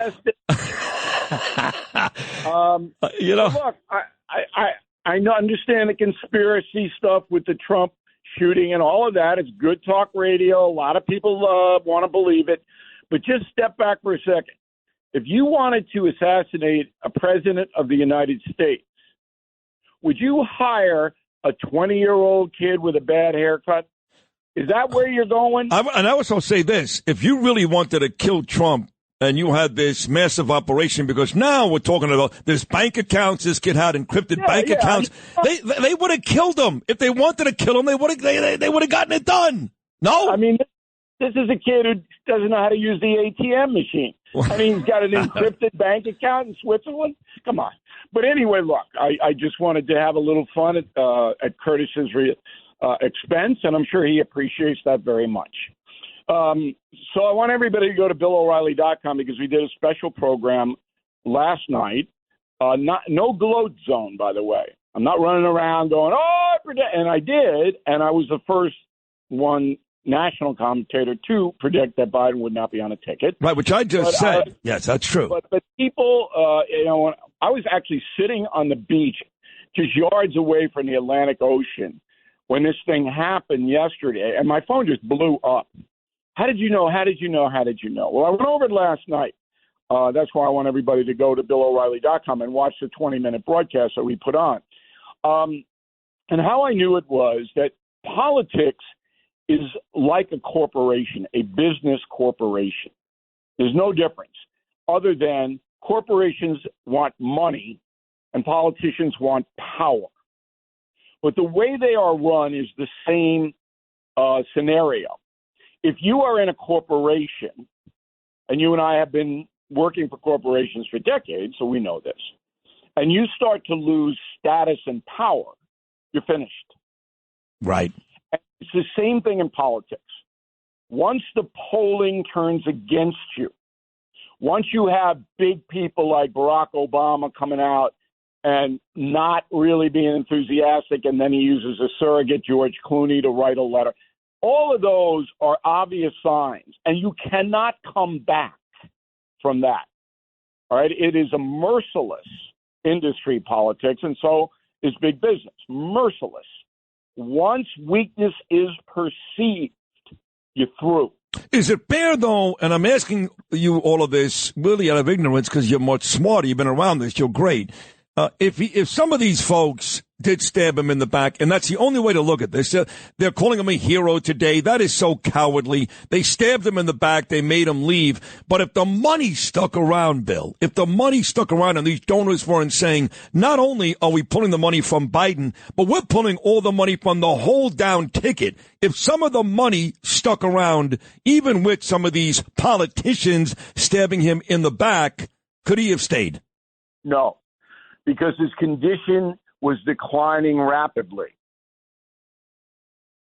And there was not going to be a comeback on his physical and mental acuity. And anybody who has been around or has relatives like my mother had this knows that. So when you get in trouble in business or politics and you're in charge of your mental faculties, there's a possibility you could come back, but not in his 81-year-old condition. But aren't these people really disingenuous? Because of course they are. They're phonies all day long. I mean, you're right. I mean, the debate was 24 days ago. We've seen Biden like this for 2 years. Absolutely. And the frightening part about it is it's across the board. It's not just Democrats. So, if something happened to Trump, the MAGA people would stay, but the machinery of the Republican Party was bad enough would dump them. And so people know how ruthless this is.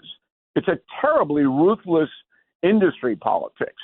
And the worst part about it is that good, smart people don't want to get into it because it is so horrible. So what happened to Biden was inevitable. And that's how I picked it up last summer. And we're running a montage about what I said on television.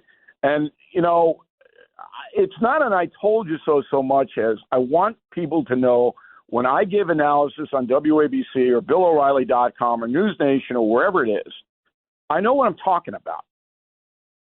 And I'm not going to accept crazy stuff. If you have a conspiracy, for example, about Donald Trump, I'll listen to you, but you're going to have to show me. Just about the election 2020, did the same thing. Show me. And very rarely in these conspiratorial situations can they show you. I want to ask you about Biden staying on. And, again, if he's not well enough to continue to campaign, if he's not well enough to serve this country again, then how can anybody make a logical argument he's okay to serve out the final 6 months? He was never in charge. That's number one. He was never making decisions. All were made by the people in the White House, his chief of staff, his senior counsel, his wife. Never was Joe Biden in charge of that White House. You keep leaving out Obama's name. I don't know why. What was that? And Obama. What about Obama? He was absolutely involved in some of the decision making. No, you're wrong. Obama didn't want to get involved with Biden at all. Now, if someone called like Ron Klain, who was the chief of staff for Biden for the first 2.5 years, if he called Barack Obama off the record and say, hey, what should we do about this? Obama would tell him. But Obama was not actively engaging in the White House policy. He would give his opinion. Right, but my point is, if you're right, and if Ron Klain called Obama, I'm telling you, people called Obama every day. Every day. Very few do. Really? Nobody has his number. It's very hard to get. And did you just say the word if I'm right? Was that you? I did say that, yes. If? No. I know, because we've had this argument before. You're always right for the most part, but I still think you minimize Obama's participation in the White House. Because I know what's going on. Obama always thought that Joe Biden was a screw-up. That's true. Oh, he said it. He did not want to be attached to that White House. And even more militant in that regard is Michelle. Michelle has no use for Jill Biden or Joe Biden. She thinks they're, I'm not even going to say it. But there was no proactive secret government led by Barack Obama. It did not exist. He would give his opinion if asked. He had no confidence in Joe Biden. He was behind Biden's removal. That is true. Yeah. He saw what I saw, Barack Obama. Barack Obama is one smart guy. He is. Now, the Republicans are running around going, oh, no, Biden can't go. We got to get him out. That would be a huge mistake.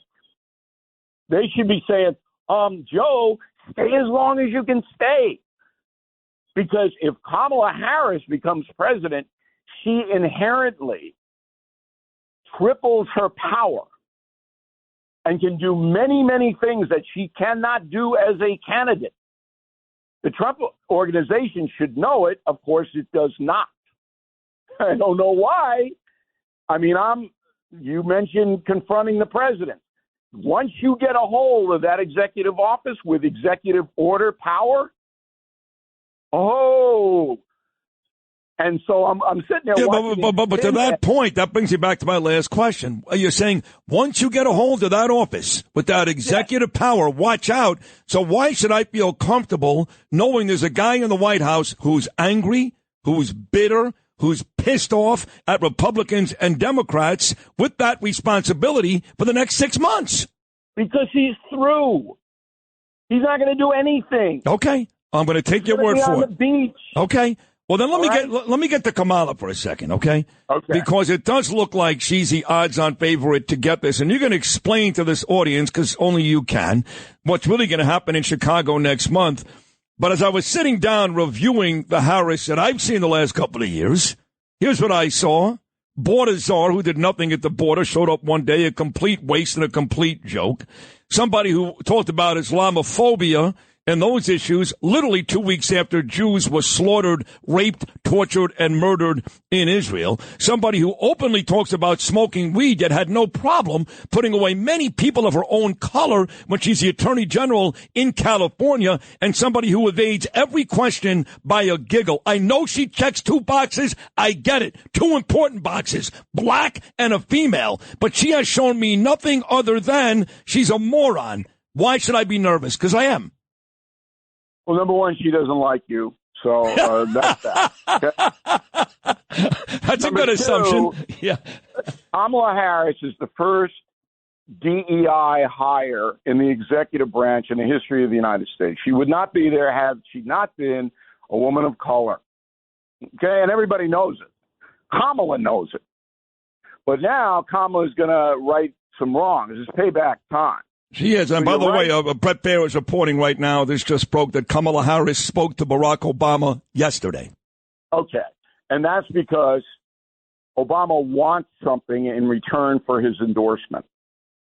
That's why that conversation took place. Probably. Obama didn't immediately endorse her because he wants something. Yeah.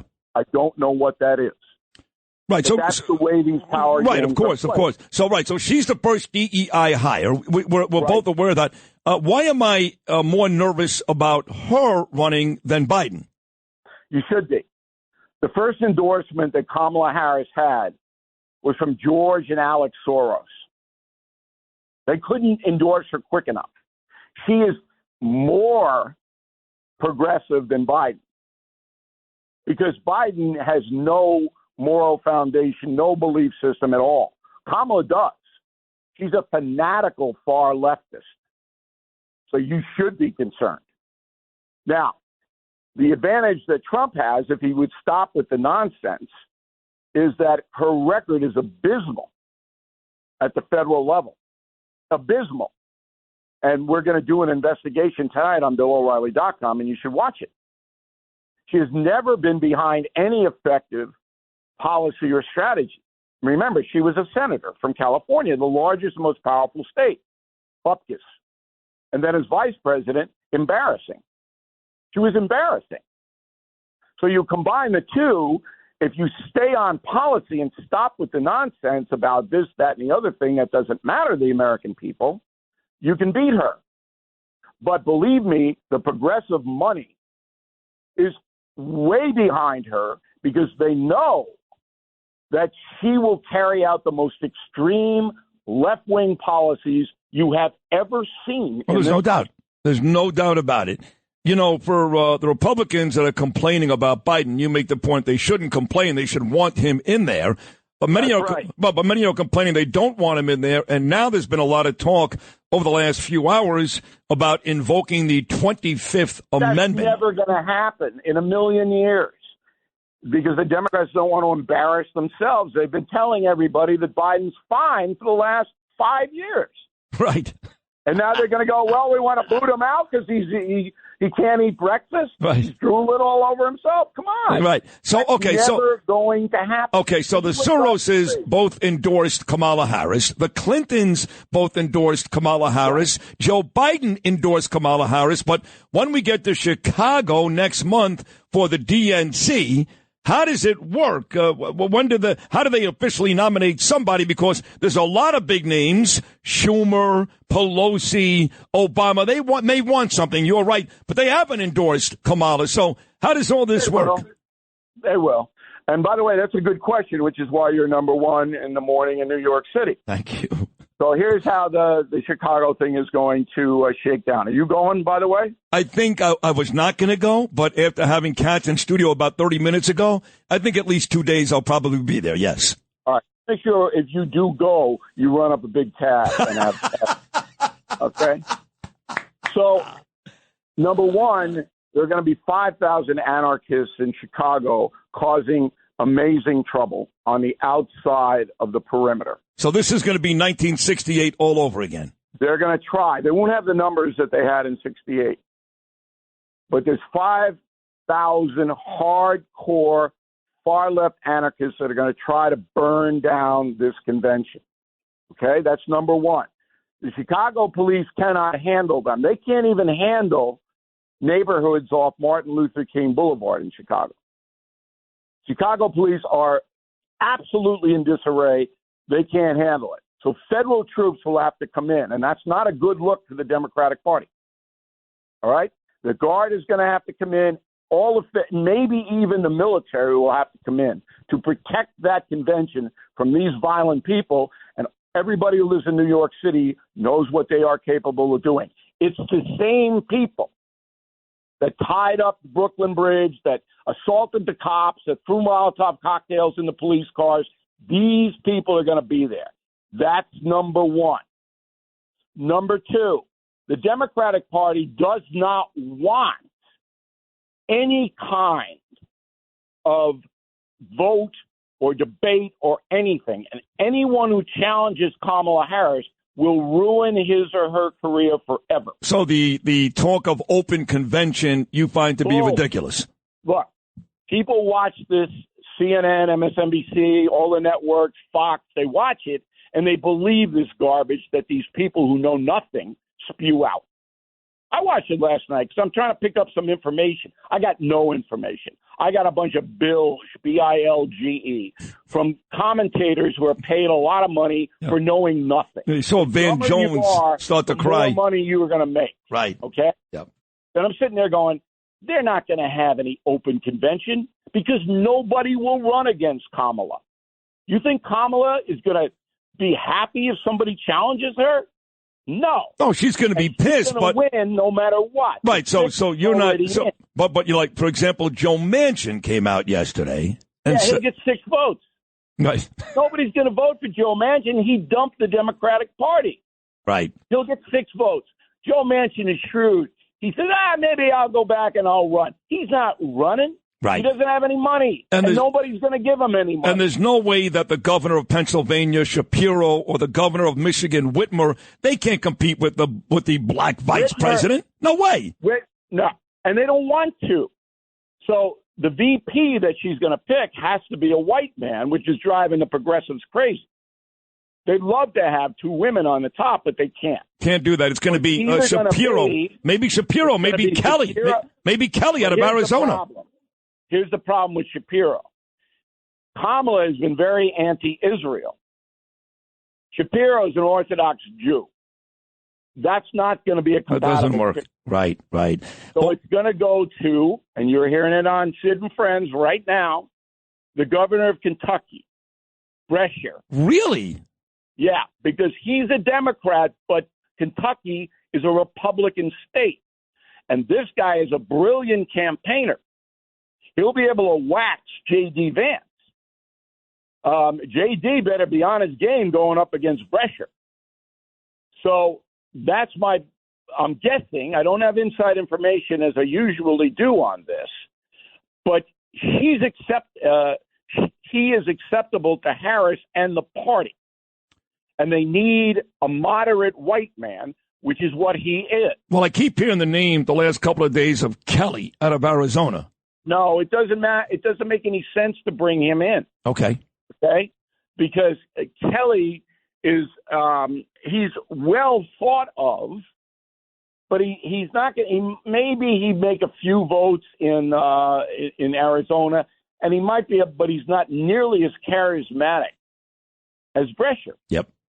All right. They need a star. The Democrats need a star out there. Somebody who can really appeal to women in particular. All right? So if you got Kelly up against Brescher and you're looking for the woman vote, you're going with Brescher. Right. Two more things for you. The delegates now have been released as of this morning. They're done. They no longer belong to Biden. Right. They've been released. Right. But all that money that Biden got, is it true that that money can only go to Harris? Portion of it goes to Harris because she was on the ticket. I think it's $91 million. But Harris is raised, they say, I don't believe this number. I think it's not true. But they say in the last 24 hours she's raised about $50 million. Wow. I don't believe that, okay? But believe me when I tell you that Soros and that machine that funded Biden is going to pour in so much money. So money's not going to be a problem for Harris. But if it were anybody else, it would be a problem because they wouldn't be entitled to any of the money that they've already raised. So in closing this amazing conversation, and God, are you great today, and you've been great on this for a long time, Bill. In closing the conversation, I'm a Trump supporter, duh. I want Donald Trump doing badly, duh. But I'm going to say on record that I felt a lot better going against Biden, who couldn't finish a sentence, than this lady who, again, checks two boxes, and I believe will reinvigorate this party. They're going to come out today, and they're going to make her look like Martin Luther King with a female anatomy. So I think that this is a much, much, much more difficult fight for Donald Trump. Should all Trump supporters feel the same way? I would say that the Democratic Party today is in better shape than it was in yesterday before Biden made his announcement. But Kamala Harris is not a good candidate. She's not articulate. In a debate, if Trump could control himself, Trump should win that debate really easily. All he has to do is go, you are in charge of the border. Why don't you tell the American people what you found out and why this hasn't been solved? Yeah. That's all. Yeah. Just pepper her with questions. Yep. Okay? Hey, Senator Harris or Vice President Harris, didn't you call for Americans to give bail money to the rioters after George Floyd? Wasn't that you? Yep. I mean, you can just, but he's got to be disciplined. See, I want to debate Kamala Harris because you know what I would do. It would be one after the other, but you've got to stop the histrionics. All right? You've just got to dismantle the Democratic ticket on the facts. Right. On the facts. Right. Hey, Vice President Harris, why are food prices up 32% under your administration? Oh, it's your fault. Anybody going to buy that? No. No. Okay? So that's how you I don't want to use the word attack because Curtis will, I'll be right. No, there's certainly enough there. There is certainly enough there for Trump to win based on the facts alone. No doubt about it. Hey, yes. Yeah. Hey, Bill, great job today. Thank you. Thank you very much for doing this on short notice. Spectacular and a good call. I know you're not going to, take the bow, but I'll do it for you. Great call a year ago, and let's keep talking, man. You're the best. Thank you so much. Thanks for having me, Sid. The great Bill O'Reilly right there. He's been right about this for a long time, and he has a whole lot of answers this morning. I hope if you did miss that, you're just tuning in just now, go back to WABCRadio.com, WABCRadio.com. That was a very thorough conversation between me and Bill O'Reilly with a lot of answers. Still a lot more to come, including Trump attorney Alina Habba. She spoke Thursday night in Milwaukee. She was amazing. She's going to stop by.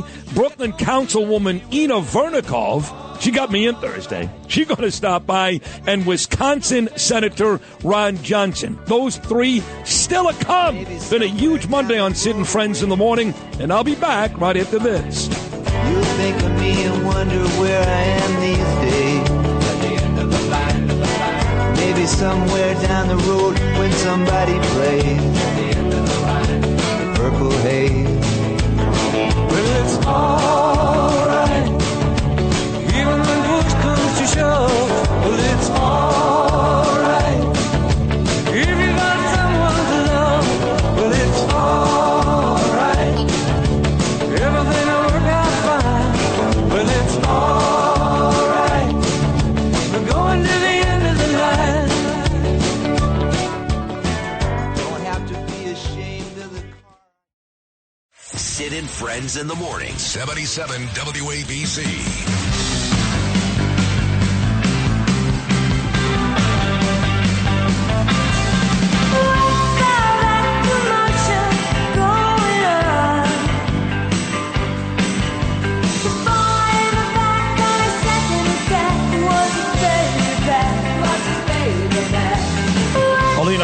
coming up next. Alina was tremendous speaking Thursday night at the convention. I love Alina anyway. So. She's going to be spectacular. And, of course, major stories all over the place today. Biden steps out yesterday, and it looks as though Kamala Harris will be the likely replacement. It is just about 100%. You never know, but looks like it's going to be Kamala Harris. The Secret Service director, Kimberly Shadle, is about to testify in 72 minutes. And Jim Comer is very angry, as a lot of folks are. She is not going to resign anytime soon. And Comer says that she has rendered the Secret Service as basically inept after the events in Butler, Pennsylvania last Saturday. And then Wednesday, as if that's not big enough, Bibi Netanyahu goes to Washington, D.C. to speak before Congress. A lot going on, a lot going on. We'll take a short break, come back, and speak to one of Donald Trump's great attorneys, our dear friend, the lovely Alina Habba, on Sid and Friends in the morning when we come back.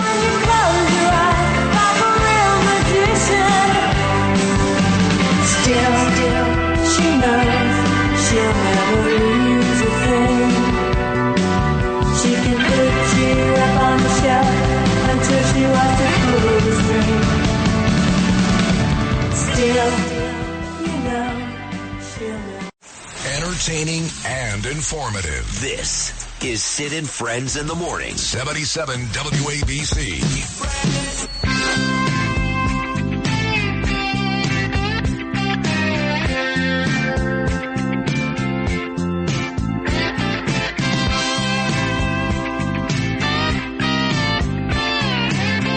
So let me just say, I'm here today, yes, for my friend President Trump, but more importantly, I'm here for Alina Habba. All eyes should be on Alina Habba now. I am telling you that she's speaking tonight. Her speech is going to be over the top. Yeah. And as my best friend and as somebody who has, you know, done tremendous work for this country as a patriot, 40-year-old patriot, who busts her tuchus trying to help this country. I'm in awe. I don't know how to speak when I see this young generation. Siggy Flicker on Thursday, hours before Alina Habba took the stage at the convention. There's a great picture of me on Instagram. I'm standing, and behind me, is Alina at the podium and a huge TV screen of Alina as well, and she was great. Big night. Obviously, you had Dana White, Hulk Hogan, Eric and Donald Trump, but Alina was terrific, too, and here she is, the great attorney, my friend Alina Habba. Alina, good morning. How are you? Morning, Sid. How are you? How great an opening was that from Siggy? I'm a lucky girl. She loves you. She's a wonderful. I love her. Yeah, she's great. You guys are both great, and she was looking forward to that speech on Thursday night. So was I, and you knocked it out of the park. I really, really enjoyed the story you told, Alina, when you were walking down the street, and some guy stopped you talking about Trump, and you said that Trump was on the phone and said, "Give him the phone." And the next thing you know, Donald Trump is talking to some stranger on the street. That was a great story. By the way, he's done that with me multiple times. He's done that with me. And that was just one story. And he's just always, if he hears somebody speaking to me as I'm walking, told me to give them my phone and he'll speak to them. That's who the president is. He's amazing. He is amazing. And we were lucky to have him last week after what happened just 2 days before the event that Saturday night. And we've been over it a million times, obviously, but it's your first time on this show since. And everybody knows how close you two are. I asked the same question of everybody in Milwaukee last week, Alina, and that was, where were you when it happened? And what was your initial reaction? I was in the car with my daughter. She's 8 years old. She knows the president well, and she was devastated as well. Siggy actually called me first, and I didn't believe her. My daughter put her hands on her head and started shaking it and was so upset, and I was trying to calm her down. So I rushed home. I was about 2 minutes from home, ran to the TV, and watched. And by the time I got home, he was still on the floor. And I was panicked. I called the kids. I stupidly called him. You know, I know that they hold his phones during rallies, so I was hoping to catch one of his aides. And, you're in a state of frank shock. And I was quiet for a while, probably an hour and a half, until I spoke to the kids. And we all first got a hold of him, and then I was hysterical. I think then it kind of sank in. Yeah. Well, so how it was long? rough. I was supposed to go to that rally. I didn't go. I had just gone to the Doral rally and spoken just a few days prior. Right. So I chose to sit this one out, but it was crazy. Thank God. So how long after would you estimate you spoke to the president after he was shot? I spoke to the family Gotcha. right after. Okay. I flew with him and saw him the next day. Flew to Bedminster after the emergency room late at night. And then Sunday, I was at Bedminster with him. And we flew to the RNC. I got to tell you, Alina, you've seen the ugliness maybe better than anybody. Traveling from courtroom to courtroom to courtroom, whether it's been Letitia James here in New York to that disgraced Alvin Bragg. You've seen ugliness with a capital U. But when you see the amount of Democrats, and I'm talking about media people and entertainers, people like Whoopi Goldberg, who was saying, oh, stop, what's the big deal? Joy Behar, oh, stop, what's the big deal? And others. The list goes on and on of people that are, making Trump out to be a crybaby. He was a millimeter away from being murdered in front of millions of people. And these bastards, these son of a bitches, have spent the last week, Alina Habba, making him out to be a crybaby. Can you believe that? Well, they're losers. So period, the end. When you're a loser and you're trying to be relevant, you say ridiculously inflammatory things, not realizing words of somebody on TV have meaning, and your words are part of the problem with the divisiveness in this country. They want to say that we're radical. No, you're radical, and you're a loser. And anybody that could ever say that somebody who was almost assassinated is a crybaby, all I can say to you is shame on you, and God prays on. I really pray for you because you have no soul, you have no heart, and there is nobody in this country that should ever diminish somebody almost getting shot because of political animus. And quite honestly, they are part of the problem. Whoopi Goldberg even took a shot at Kai. I mean, his granddaughter, Junior's daughter, who was really spectacular. I thought one of the real highlights of the whole week. And she comes out the next day and says, listen to me. Don't you fall for this grandpa stuff. He is not that guy. First of all, she doesn't know him. She doesn't know him. Right. And he is that guy. That's exactly who he is. A great father, a great grandfather. That's exactly who he is. Excuse me, Whoopi. When you're talking about President Trump, I want you to look at President Biden and how he hasn't met one of his grandchildren. Okay? Because all that they project, all this woke BS, inclusiveness, and, let's indoctrinate our children and let them have surgeries when they don't even know their own sexual preference at the age of 5. I mean, all the crap that they have put into this world that we now have to protect our children from. Shame on you. President Biden hasn't even met one of his grandchildren. That's right. Okay? That's who you want to stand with. Feel free. I stand with President Trump. I love Kai. She's an angel. She's such a great girl, and she's a golfer. And the kahunas on that kid to get up there at 16 and do what she did for her grandfather, shame on you for saying anything about a child other than praising them for doing such a beautiful thing. And she is the problem. These people are the problem. These people are the problem, not the Republicans, not the people that are trying to save this country from falling into Russia and a state of banana republic. The divisiveness comes from the disgraceful comments of Whoopi Goldberg and Joy Behar, the same women that are too afraid to have me on their show because they know I would wipe the floor with them. Yeah, I would pay to see that. And George Stephanopoulos the very next day and Margaret Brennan the very next day after the shooting were yelling about Trump. It's hard to believe. But, here you are, Alina. You're a woman, obviously, and you're tremendously successful, obviously. One of the tops in your field as an attorney, and the opportunity to speak at a convention. That's not a small thing. And here comes what looks like will be the competitor for our guy Trump. And she's a woman. Look, the first woman vice president. She's black. She's a female. All these glass ceilings. But when you really look at her, she's been an abysmal failure in every political role she's had. And if she wasn't a quote-unquote black woman, she'd never be vice president today. So I'm asking you, as a woman, do you look at Kamala Harris and go, well, I want Trump to win, but it's nice to see a woman getting this far? Or do you say, I know how you got there? Let's be honest. Look, I'm the opposite of Whoopi Goldberg and Joy. I can say this. I am all for everybody that works hard getting to where they need to be. But my concern is not about her as a woman, her as a minority woman. My concern is about the job she was put in place to do as VP and didn't do. She was in charge of the border. Okay, so I look at facts based on your work. You were in charge of the border. You never went to the border. The border is a disgrace. So I don't really care how you got there. I care how you did in your job. So if you think you should be promoted, which is what she's asking the American people to do, that to me is completely nonsensical. You didn't earn that. You didn't even earn the spot you were in, frankly. But now you're saying that, look at my record. Well, your record speaks for itself.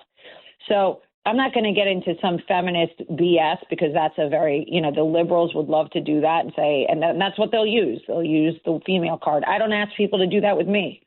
It's about what you did, how hard you worked, and how you performed. And her performance has been terrible. So, if that's the best that the liberals have, God bless them. We're going to kick them in November. We are going to kill them. So on the way out, Alina, right before Trump had that horrible Saturday in Pennsylvania, man, we had a couple of really good weeks, right? I mean, you had the Supreme Court come back and say, yeah, he is immune. And then, of course, we had the judge Cannon drop the case. All these legal battles, right? All of a sudden, after all those long, hot summer days with you in court, with the DA and AG here in New York, we're trying to win some of these things. And it looks like a lot of these legal issues are going away, doesn't it? Yeah, they're falling like dominoes. So when you have weak cases and you have no cases and they're based on political animus, there's something called the law that tends to fall on your side. When you get away from judges that are politically motivated, you go to the higher courts. We are seeing each and every one of these fall apart. If you don't forget with Letitia James, she wanted $500 million. Well, the appellate division turned around and said, yeah, no, we're not doing that, and knocked it down, 20%. It's just crazy. So there is some remnants of law and order. There is some remnants of that, and it's unfortunately in the higher courts because the lower courts, the people that are getting elected and being indoctrinated, being supported by radical left donors, those people are unfortunately not doing their jobs in their black robes. So we're seeing a fall of something that never should have been. Okay, let's speak like Kamala Harris now. What was once should not have been. But the truth is that it should not have existed. These indictments were a joke. They were a sham. They were a distraction. The fact that they all came past the statute of limitations, the fact that they all were rushed to trial and they couldn't keep up, and the fact that we have people sleeping with their fellow prosecutors and taking money from constituents. I could go on and on and on.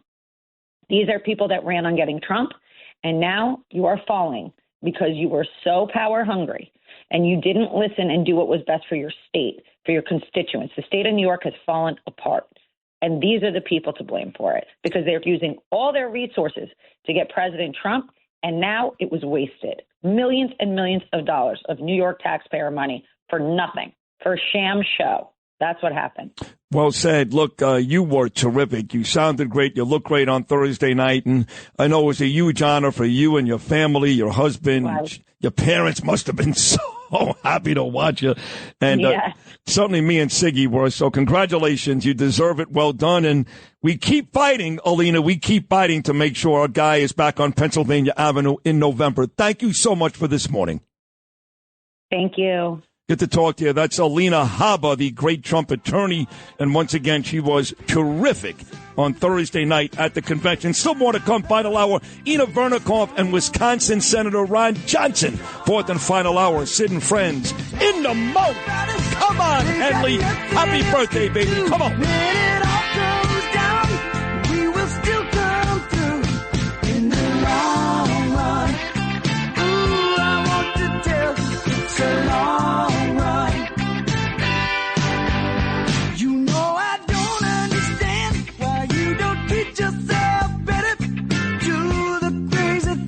what you're doing. 'Cause all the debutantes in Houston, baby, couldn't hold a candle to you. Did you do it for love? Did you do it for money? Did you do it for spite? Did you think you had to, honey? Who is gonna make it? We'll find out in the long run.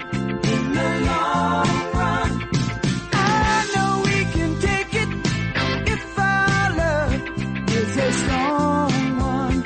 Is a strong one. When we're scared, we ain't shaking.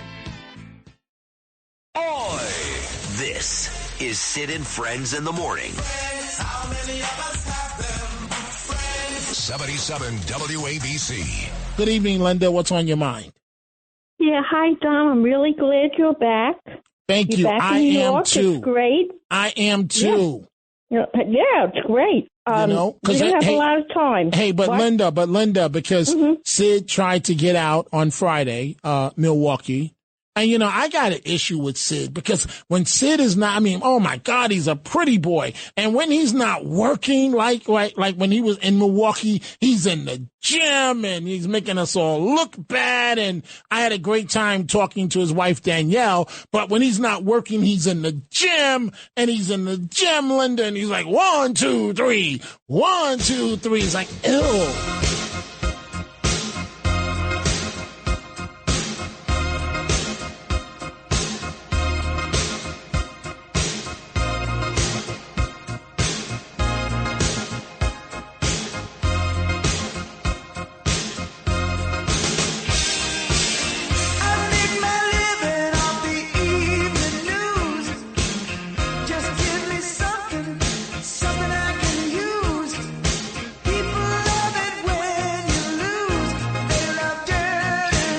The great Don Henley celebrating a birthday today. Dirty Laundry.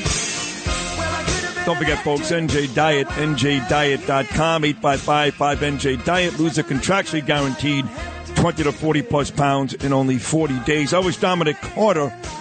Saw Dominic at the airport in Milwaukee when I was leaving. I saw him in Kennedy Airport when I got to New York, and he did a really terrific job last week, Dominic. I'm very proud of all the folks here. They all did a great job. But Kamala's still the big story right now. Barack Obama has not endorsed Harris. He said, we will find a great candidate, something to that extent. The top Democrats who have not yet endorsed Harris include Obama, Pelosi, Hakeem Jeffries, Chuck Schumer, and Dick Durbin. O'Reilly mentioned that he thought he heard that Harris has brought in $49 million since Biden stepped aside yesterday. And for what it's worth, that is exactly what Fox News is reporting this morning. About $50 million to Harris. Pretty big chunk of cash. And look, we've been over this too, our possible running mates. Bill O'Reilly likes Andy Beshear from Kentucky, but Gavin Newsom, Gretchen Whitmer, Roy Cooper, Josh Shapiro, J.B. Pritzker, Mark Kelly, Wes Moore, Pete Buttigieg, all being mentioned for the gig. But she has done a really lousy job. Now, it doesn't matter. It doesn't matter because the media will paint her in a different light. As I've said a couple of times this morning, she will be Martin Luther King with a vagina. That's going to be her, which is really sad because Martin Luther King was a great man. A great man. And there's nothing great about Kamala Harris. Unless, if you ask Barack Obama, he thinks she's great looking. But there's nothing great about her. Nothing. She was not a great AG. She was not a great senator. And she's been every bit the lousy vice president that Biden has been as president. Now, she checks 2 boxes, and that's all these damn people care about. I saw, for example, who's my friend? He's gay. He was on this show, The London Accent. What is his name again?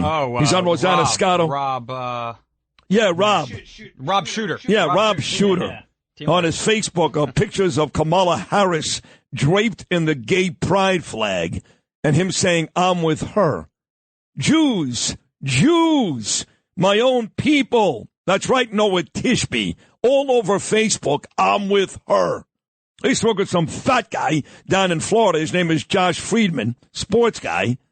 I'm with her. You know what I did yesterday? I'm not embarrassed to say this. I blocked all these people. Wait a second. Sid, you're telling me that if somebody has a different political opinion than yours, you block them? Yes, I do. I block them. There's nothing to talk about.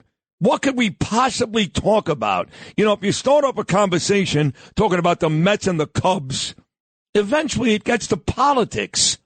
And if you really believe in your heart of hearts that Biden and Harris and these Democrats are good, I can't talk to you. I can't.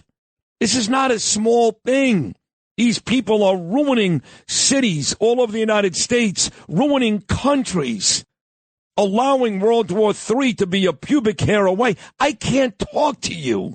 I don't want to talk to you. So, yes, call me immature.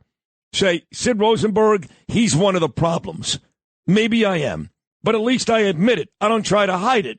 If you're okay with these people, I'm not okay with you. And if you're a Jew, we've been over this, then I really have a problem with you. Noah Tishby and the rest of you influencers and Jews, my own sister, other people, wake up. It's enough of this nonsense. Now she's great. Didn't we just watch Joy Behar on TV with Bill Maher just a couple of weeks ago? After he had that horrible debate performance, Joe Biden, didn't we not see Joy Behar the next day saying, but wait, it was a bad night, but he's still great, right? Well, how great is he now, dummy? How great is he now? He's going home. By the way, talking about Bill Maher, this guy, he did a whole thing on Donald Trump and the assassination attempt, which is not funny. I love Donald Trump. And I cried, as you know, on the edge of that bed in Milwaukee for an hour. But Maher did a whole thing on the assassination attempt and how people are saying God helped Donald Trump. And even though sometimes, including this time, Bill Maher sounds like an asshole, he's still kind of funny. So here's Bill Maher, cut number 9. People see signs because they want to see them. It's why stalkers think Taylor Swift is blinking "Marry Me" to them in Morse code. But it gets dangerous when the signs make someone think God is on their side. Republican Congressman Mike Collins said after the shooting, God spared Ronald Reagan for a reason. God spared Donald Trump for a reason. God doesn't miss. Really? Tell that to John Lennon, Lincoln, JFK, RFK, and Martin Luther King. Look, the asshole who shot at Trump was cowardly, unpatriotic, selfish, vile, and weak, and he should rot in hell. But thinking that God protects your heroes, but not mine, that isn't cool either.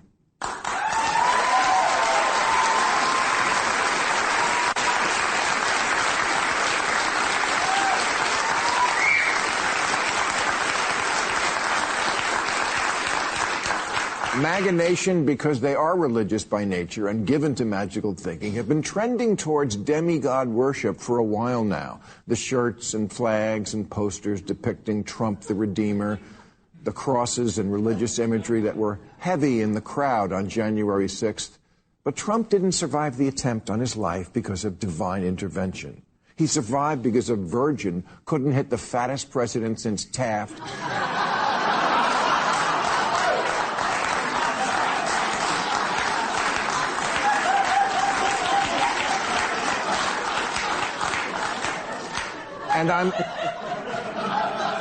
And again, make no mistake, I'm glad he couldn't. But Trump is alive because he's the single luckiest motherfucker who ever lived. His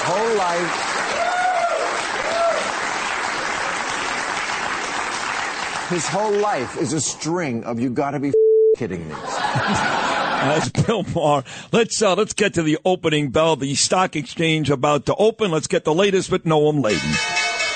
This is the WABC opening bell report. It's been 3 days since a massive tech glitch triggered global outages. The fallout still continues today. Flights still being impacted as airlines scramble to catch up. FlightAware puts the number of cancellations today close to 800. It's only 9:33 in the morning. Cast members at Disneyland have voted in favor of authorizing a strike. 4 unions representing 14,000 cast members announced that 99% of the members had voted in favor. They're looking for better pay. And Twisters tearing up the box office. The Glenn Powell-led action flick took an $80 million in ticket sales in its premiere week. Let's take a look at the markets. The Dow is up 157 points. I'm Noam Layden with the opening bell report on 77 WABC. This is Sid and Friends in the morning. From my friends. 77 WABC. Turn out the lights. The party's over. They say that all good things must end.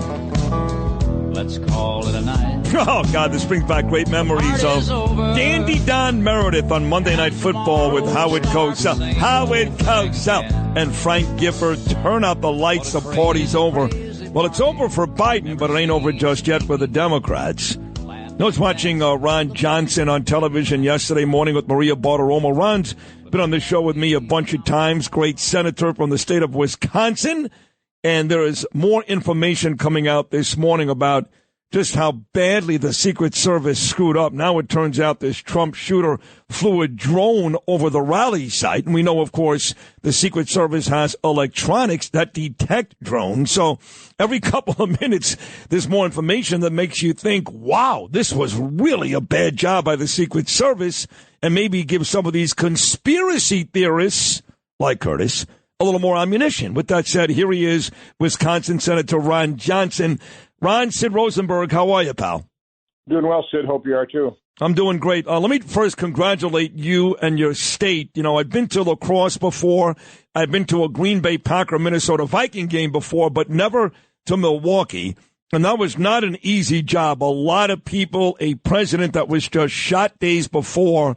And I think you guys did a fantastic job. So congratulations.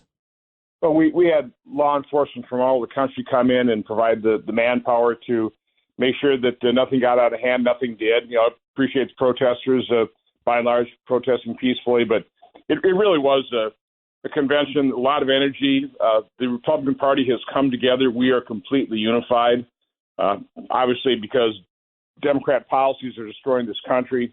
We saw how infirm President Biden was. We couldn't get him elected. And then, of course, the assassination attempt on President Trump, that completely unified the party. So it was a very good week, and I think people left with a very favorable impression of Milwaukee, and particularly just how nice Wisconsinites are. Yeah, I did. I mean, the weather was beautiful. The people were nice. And one thing I did see, though, you talk about protesters, forget about Trump. It was the first day I was there. It was Monday, and it was beastly hot that day, Ron.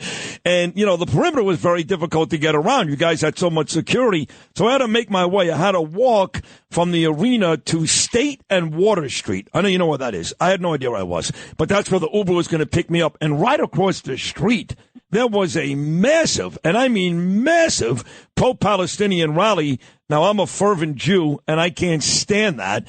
You know, I know about the First Amendment and the freedom of speech and all that, but I think these people are actually terrorists. I got into a fight with one of the guys on the street. Secret Service actually had to walk over, but I was surprised to see that in that area of Wisconsin. So I guess you guys get the same stuff we get in New York, huh?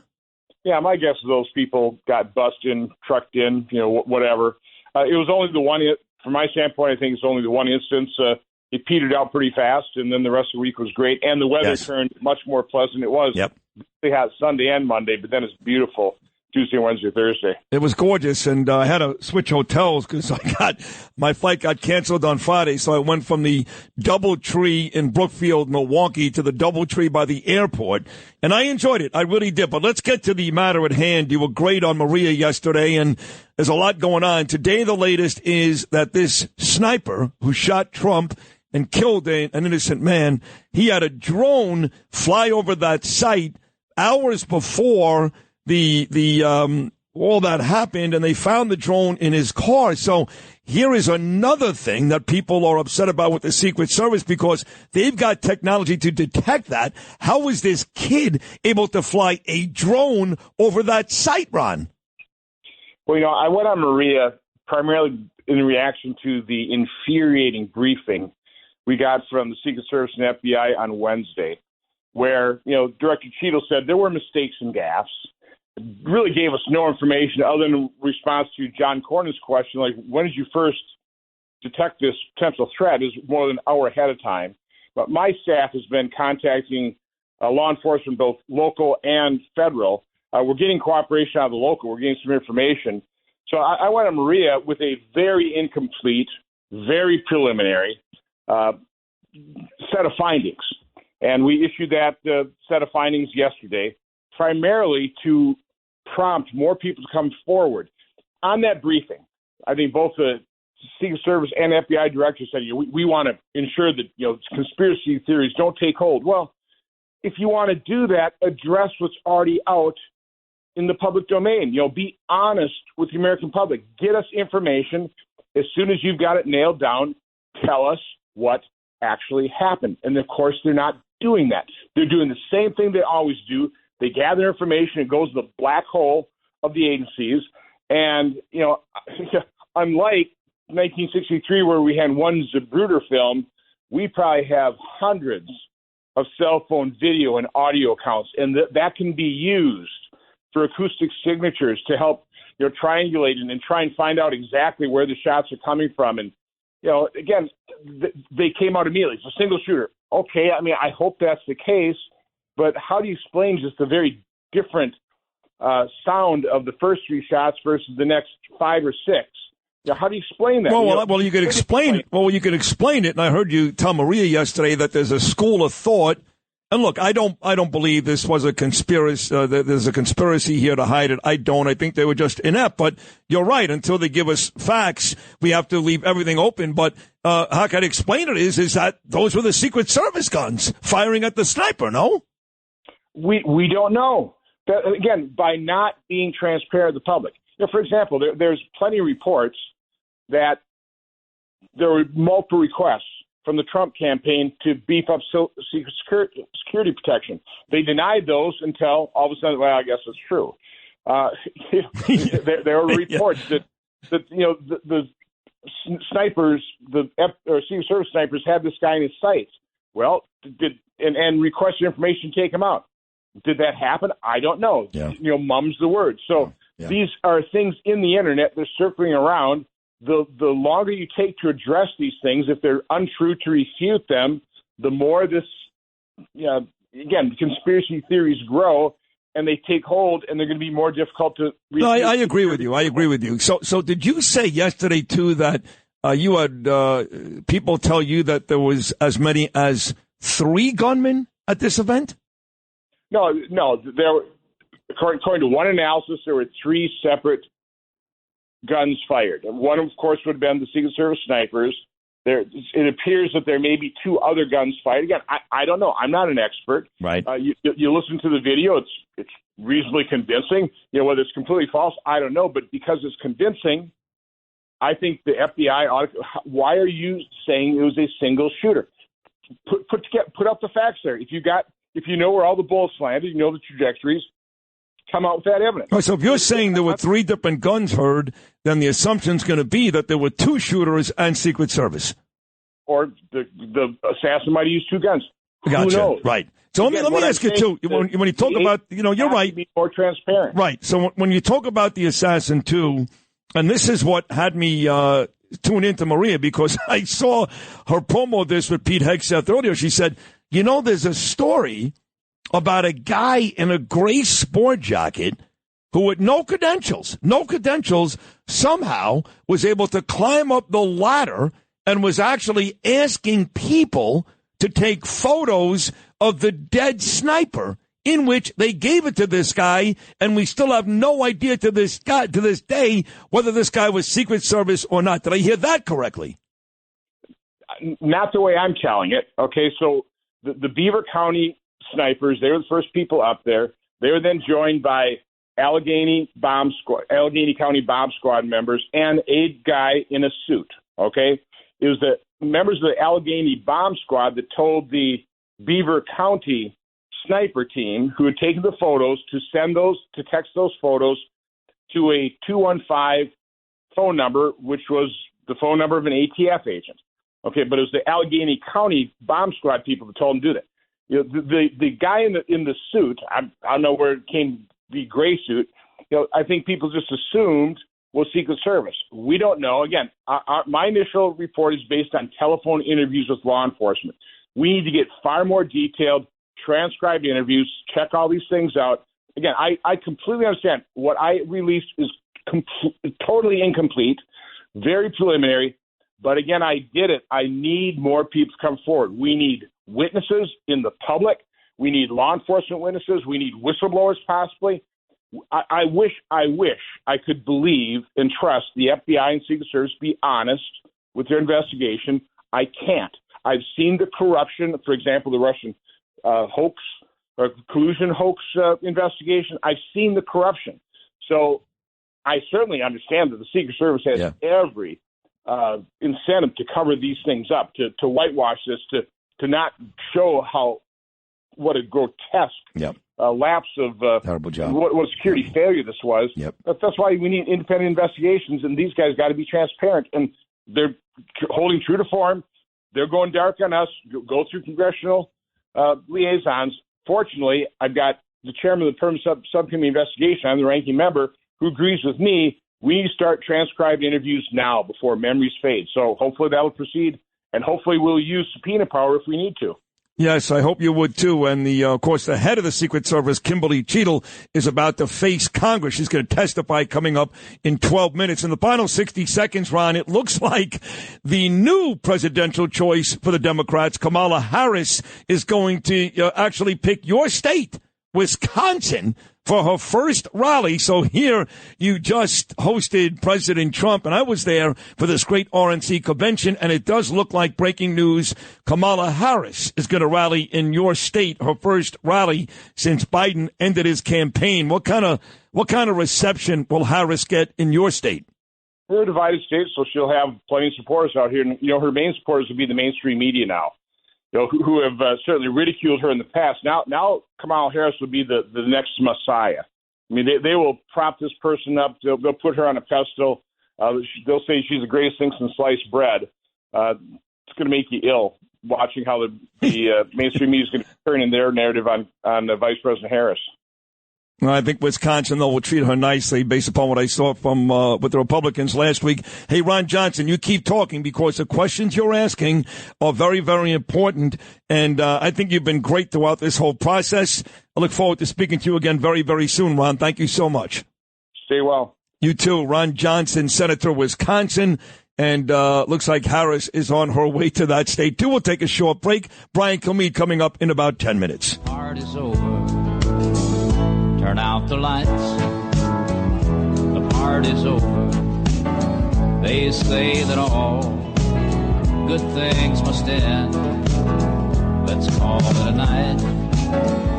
The party's over, and tomorrow start the same old thing again. Once I had a love. Oi! This is Sid and Friends in the Morning. 77 WABC.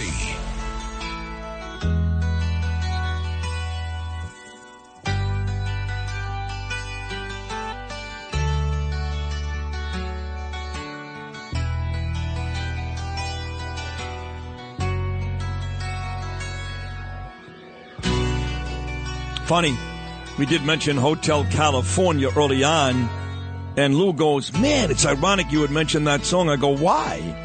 Because that was my Milwaukee. You can check in, but you could never leave. He said, today's Don Henley's birthday. No way! Don Henley? Sure enough, it is. So, on a dark desert highway. Come on, Donnie. Let's hear it. We done for today, Lou. You were amazing as always. A spectacular. Justin Ellick, great job. Noam Layton, tremendous too. Big news. Keep it here, folks. You just don't know from one day to the next what's going to happen next. We got a huge guest list all week long with some very, very big names. Just trust me. Sid and Friends in the morning. Like my dear friend Gene says, God willing, we'll all be back for a 6 a.m. tomorrow on a Tuesday morning. Until then, from all of us to all of you, New York,